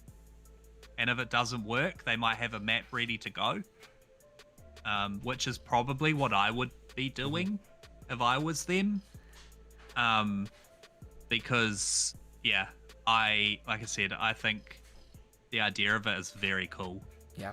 But I don't know. So Hell is Us is a not day one for me. It's a good thing that it's just me and you on this podcast, because me and you agree on a lot of this stuff. So if we had to have a third person here this podcast would never end. Yeah, I agree 100% with the Hell is Us. I think that's going to be a thing where it's like, as they update it, it's going to get better and better. Give them some time to work it out. Get it on a sale. Yeah, I'm 100% with you on that. So Borderlands 4, man, I've really got to rack up, but I've got the special edition pre-ordered. Do ya? Yep, physical. Okay. Comes with the steelbook. 200 AUD. Okay. But I believe there is like 6 or 7 DLCs that come with it, and from just by going off previous Borderlands, I've always bought the special edition, and I've always been very happy with the amount of content that comes with the special edition, mainly because like they will release DLCs that are already included in the price of the special edition. So like Borderlands 3, for instance, I didn't play any of the DLCs, and then all of a sudden I've got 5 DLCs worth of content to play through. Yep. It's almost another game. And that goes back to the I platinumed that game, on Xbox, and I never played the DLCs, so you wouldn't know it. So yeah. Yep. I believe I did the same. So with Borderlands 4, I apologize because I got to wrap this up, but Borderlands 4, why I haven't had a chance to watch the deep dive on PlayStation. I know that for me, the biggest thing that stuck out when it comes to what I looked up on the internet is the fact that difficulty leveling. All of us, and I think we should be doing game night, planning a game night for this one as well. It does not matter what level you are. The difficulty levels to each individual person. Each individual person has their own loot system. This is what I have needed. I'm not being dramatic. I have needed from Borderlands. I have never played Borderlands 3 with anybody. And a lot of that's because it's always like at a different point. Then you start a new match, like you start a new character, and then they keep playing without you, and then you just get lost. This was the main reason I never went back to Borderlands 3 or Tiny Tina's Wonderlands.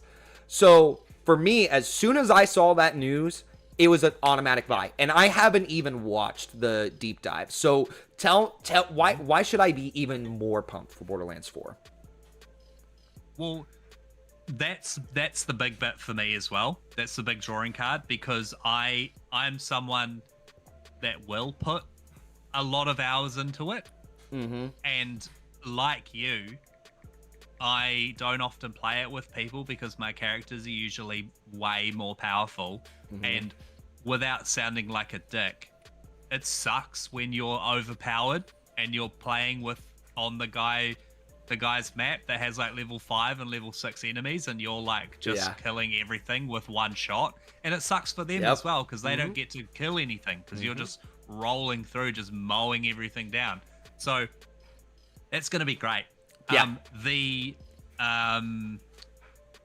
Vault Hunters do look extremely different. Borderlands 3, they were a little bit stale. Like we had the siren, we had the fucking soldier, we had the sniper, we had so I think they look different enough to be fun. Yeah, absolutely. Okay. All right. The other game that I want to point out is Silent Hill F. That is what I just missed this from Hokage. He said, "How do we feel about the collector's edition / Echo 4 bundle, but no game?" I don't know what he's referring to. I think that might be.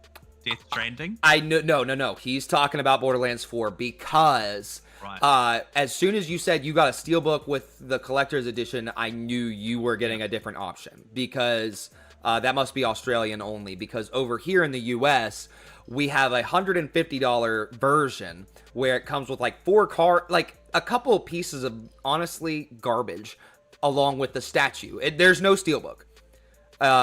And it also doesn't come with the game, and it's $150 US.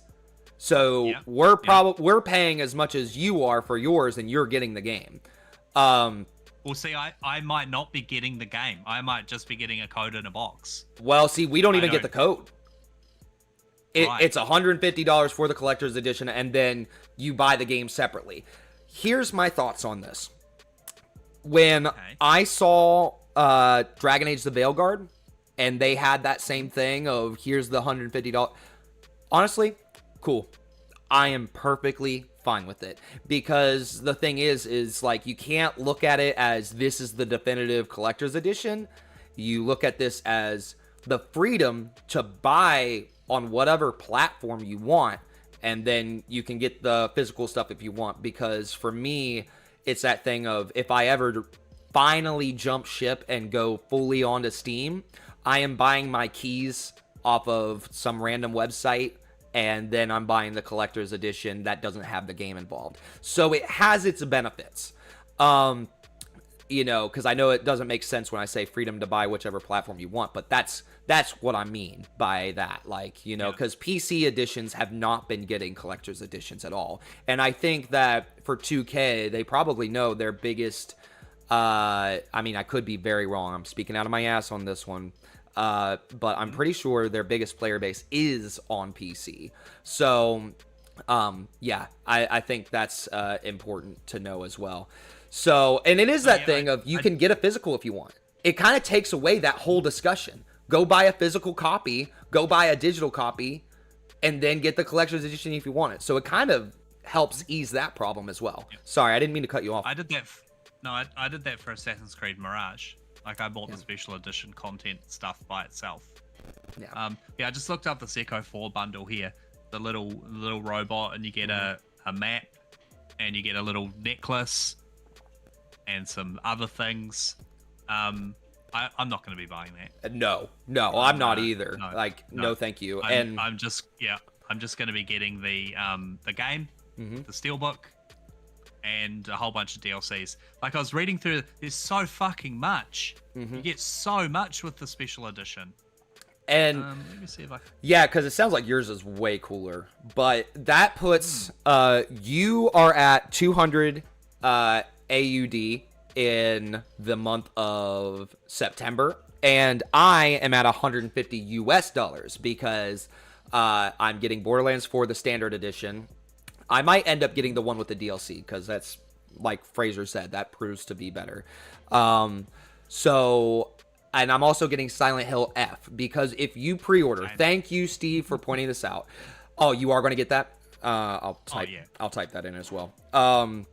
So, if you get the one imported from the UK, you get an exclusive steelbook.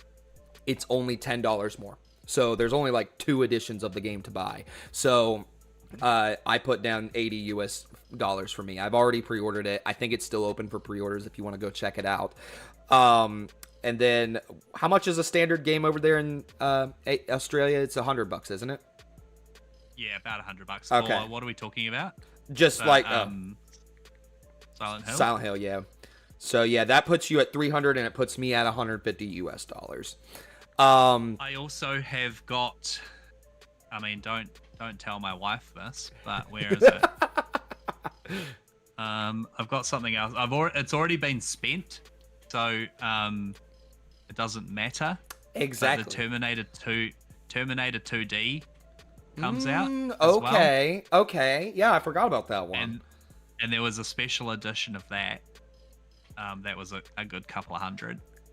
I'll write it down on the list, but I'm not going to add it to the money list. Terminator 2D. So in the month of September, we want to play Hell is Dust, but we're waiting on it. We're playing Borderlands 4, Silent Hill F, and Terminator 2D is what we'll be playing. Mm-hmm. I'll be spending 150 US, and Fraser will be spending 300 AUD. And then in October, we got Directive 8020. I believe that's a 40-50 buck game. Ghost of Yotai, Neon Inferno, Digimon Story, Pokemon Z through A, Keeper, Escape Simulator 2, Jurassic World Evolution 3, Ninja Gaiden 4, Double Dragon Revive, The Outer Worlds 2, and Arc Raider. And then I'm just going to let you all know, I am not going over the month of November and December because the list that I am looking at has unannounced games so far. I mean, we all know that we're going to try to like squeeze in Crimson Desert. We're going to try to squeeze in those games, but we can't really talk about them because we don't have a date. Same goes for Metroid Prime 4. So, yeah. So what on this list of October strikes out to you? What are you going to be playing in the month of October?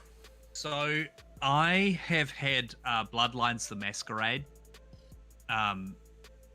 sitting on my shelf looking at me for months.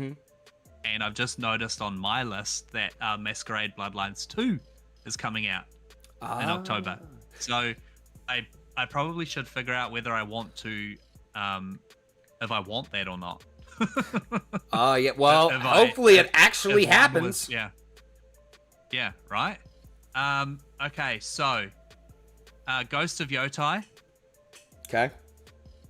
I reckon that's going to be on there. Directive 8020 will be on there. Keeper is on there, which is like Lady V. She's all over that. The Outer Worlds 2, but that's Game Pass, so I don't need to worry too much about that. And from what I've seen, Arc Raiders looks right up my alley. So probably that too. I'm hoping that Arc Raiders is going to be the next like Helldivers, and everyone's going to get on board, and it's just going to be this amazing thing. Because I missed out on the hype train of Helldivers. I lived through FOMO for Helldivers, and I want to experience that. I'm pulling this up on the screen because I don't necessarily remember everything from this. Yes. Okay. As soon as the trailer started, I started to recognize this. Yeah, no. Am I wrong? It's third person, isn't it? Yes. Okay. And is this going to be a free-to-play game? I don't think so. Okay. It's a PvP and a PvE. Yeah, which also doesn't, like, extremely excite me, the fact that it's PvP. Yeah. But we'll see. Again, it looks gorgeous. It's coming out towards the end of the month. I need to just figure my life out. Yeah. By the sounds of it, I'm going to be spending way too much money in September. Right. So, yeah. And that's why you have these conversations, right? Because then it's like, oh shit, I forgot about October because Arc Raiders, and I'm really fucking excited for that. So yeah, I mean, luckily the thing is, selling. It looks like you're gonna be selling what? Selling my other kidney. You don't need them. Yeah, so right now in the month of October, we're looking at Bloodlines 2, Ghost of Yotai, Directive 8020, Outer Worlds 2, and were you at all interested in Ninja Gaiden?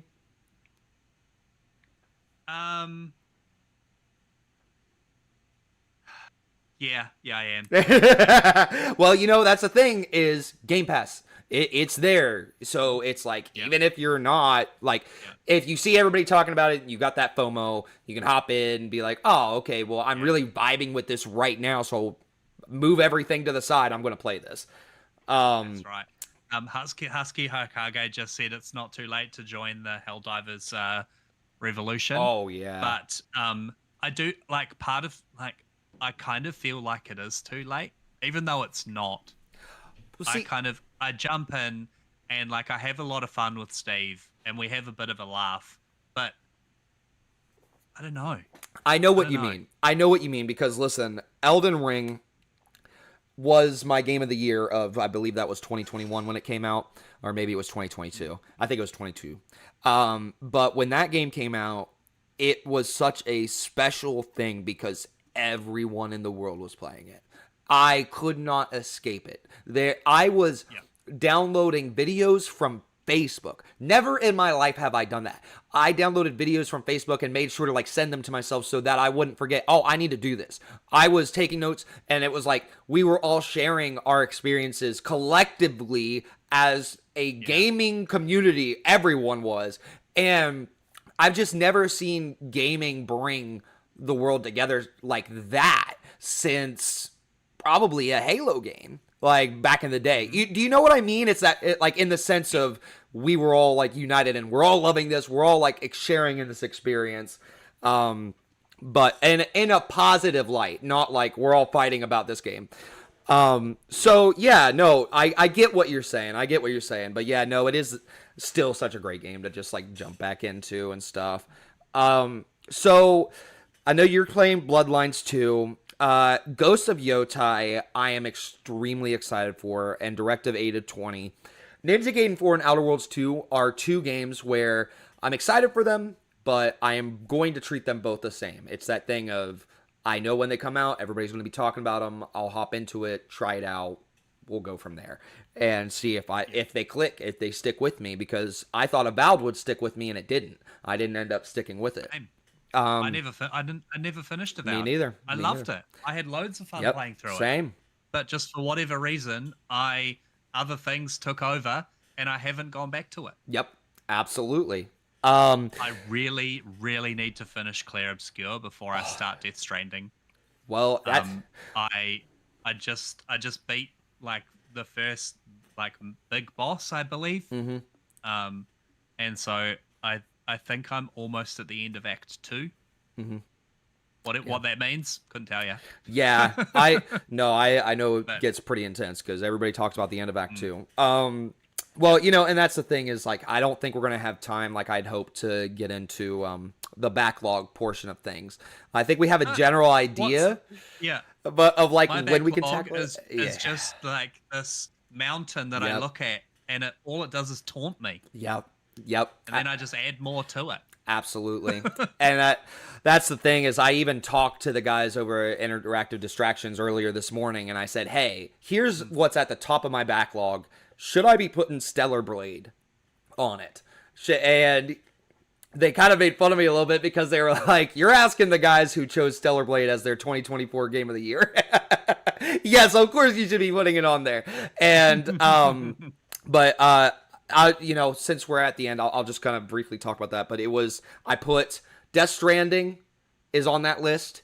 I put Expedition 33 is on that list. Fires of Rubicon. And that's on mine too. Yeah. I believe there was another one I had that I'm already forgetting. Oh, I still haven't played Cyberpunk 2077. That's one. I never played South of Midnight. So these are all games, and I'm going to put Stellar Blade on my list because I've been seeing people in the chat playing it, and I know how highly everybody from Interactive Distractions has talked about it. So I'm like, I got to put that on the list too. So, dude, yeah, I never thought I would say this. The next game that you play has to be Expedition 33. Okay. All right. That's going to be the next one. You have to play that next. Okay. So I never ever thought that I feel the way I do about it. Yeah. Like leading up to it, I was like, this looks beautiful. It looks like the story looks gorgeous, the art style looks gorgeous, the music's good, but like I don't think it's going to be my sort of thing. Yeah. Dude, I'm fucking hooked on it. I'm really excited to get into it. I that's going to be the first game I tackle on my backlog. Like I said earlier, I look at the month of that's July. Yeah, it's going to be primarily Expedition 33 going in because we're mainly playing multiplayer games in the month of June and July. But enough about my backlog. The last couple games is Ghost of Yotai, Directive 8 of 20. So those two games are mine and your list. I'm totally down to buy them on release day. We're looking at probably For me, that would be $120 US dollars if I bought both of those, and I don't have to worry about any of the other games because of Game Pass. Thank you, Daddy Phil. Yep. So we got Mama. exactly, and then how much are you looking at AU Australian dollars in that month with Bloodlines 2, Directive 8020, and Ghost of Yotai? I don't know. Well, see, here's my thing. Okay, so, yep. I think that when we're talking about the money that goes into October, and this is what I was going to say before, we're both going to be playing Silent Hill F and Borderlands from September. And both Directive 8020 and Ghost of Yotai comes out at the beginning of October. And me personally, the Silent Hill F and Borderlands is going to be taking priority. So I might not buy it on day one, or maybe I'll buy it on day one, but it's probably going to be that thing of I'll play Directive 8020 on a Halloween party with my friends and wait until the end of October. And Ghost of Yotai might be a November thing for me or a December game. But December, January, and February are 3 months that I always dedicate towards the backlog. Trying to like clean up any games I missed in the past year so I can vote wisely on the game of the year, right? Yeah. I never played Ghost of Tsushima. Oh, that's a good one, dude. So, I know that I'm not going to need to play it to play Ghost of Yotai. It's going to be a completely different thing. It's true. So I actually might take Ghosts of Tsushima out of my backlog. I might just remove it completely. And just play Yotai. Yeah, because I mean, honestly, I feel like once you play Yotai, it's going to be that thing of I don't really feel like going back to when I didn't have XYZ mechanic, you know? Yeah. Husky just asked, have I finished Expedition 33? Not yet. Yeah. I'm still chipping along. He just said I still should play Ghost of Tsushima, so fuck. And the story is really, really good. I will say, like, yeah, if you can make it work, I would definitely do it. All right. Yeah. Well, let's go ahead and round out the show with our summary, and we'll talk with everybody in the chat afterwards about like where we want to try to fit in community game nights for these games that we're hyped about. So, here in the month of June, this month, we are playing Death Stranding 2. We are getting hyped. I'm tackling my backlog. In the month of July, we're all going to hop in, check out some Tony Hawk Pro Skater, have some fun going down memory lane, Space Marine 2 update, Killing Floor 3. So I know that we're all going to have a hell of a good time with that game, and I know Fraser's still going to be balls deep in Death Stranding 2. August, we start that month out with Mafia: The Old Country, and I'm very excited. I know a lot. It's, on our GSC unofficial most anticipated. We finished off the month with Metal Gear, Snake Eater, and the Shinobi game. That is going to be a hell of a good time. And then we go into September with Hell Is Us, Borderlands 4, Silent Hill F, and Terminator 2D. That Borderlands 4 is definitely going to be that game we're all hopping into together and talking about Silent Hill F in the chat. In October, we're jumping into probably Bloodlines 2, ? Ghost of Yotai, Directive 8020, Ninja Gaiden 4, and Outer Worlds 2. So we've got a whopping total. I'm personally looking at 120, 270, 370. I am looking at $320 in total for the rest of this year. Not bad. It's not too bad. Not bad at all. Because a lot of these games I want to play are on Game Pass. But yeah, go ahead. Yeah, I was gonna say there's still like 6 months to go. Yes, exactly. Really good. So if you divide up, granted these games are going to come out sooner than 6 months, so I'm going to want to gather this money. Let's see, October is the last month. So I've got July, August, September, October. I've got 4 months to gather up $320. So 320 divided by 4 would be, I don't know, something. So this is what I do every year. I figure that out. I figure out what that number is. We're game players. We're not mathematicians. Exactly. We're not mathematicians. So, whatever 320 divided by 4 is, and that's what I'm going to try to save up on a monthly basis. So that way I'm ensure I don't miss out. Nice. So I hope that, I hope that helps you guys out. All of you guys who are watching, who aren't super duper well off, but you want to try to experience everything like me and Fraser do. So, I know I apologize. I'm kind of rushing here at the end. I needed to be at work 20 minutes ago. So, I should probably call it a day. Oh no. Maybe you won't be able to buy any games. Right? I told him, I was like, because it's 10:20 and I was supposed to start at 10. I told him, I was like, I'm probably going to be late if that's okay. And he's like, oh yeah, it's fine. So I should be with a job, hopefully. But so thank you all so much for joining us. Yeah. I just realized the background music played the entire damn time. I'm sorry, everybody. But yeah, no, thank you all so much for joining us. Fraser, where can everybody find you at? I'm at F-Bomb Gaming's at everywhere. F-Bomb with an E, so FBOMBE gaming. I'm just having fun, just playing some games.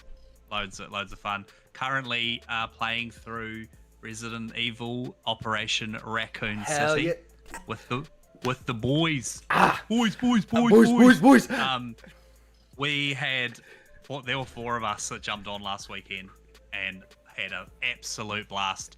So if you own Operation Raccoon City and you want to jump in, and I've decided I am going to buy the DLC. Okay. I'm going to do that. All right. So we'll get stuck into that. Hell yeah. Playing Firebreak. I'm gonna do a couple of things with Firebreak because I'm really enjoying it. All right. Yeah, loads of fun. Awesome. Yeah, I cannot believe we made it 2 hours and 20 minutes and never fucking talked about Raccoon City. We had so much fun with it. But yeah, and then as far as my plugins go, to find me here. One Hot Dragon everywhere. All right. Thank you all so much. We will see you next week for Assassin's Creed Part 2, right, Fraser? Assassin's Creed Part 2. Yep. We're going to have, fingers crossed, Bucky's going to be back.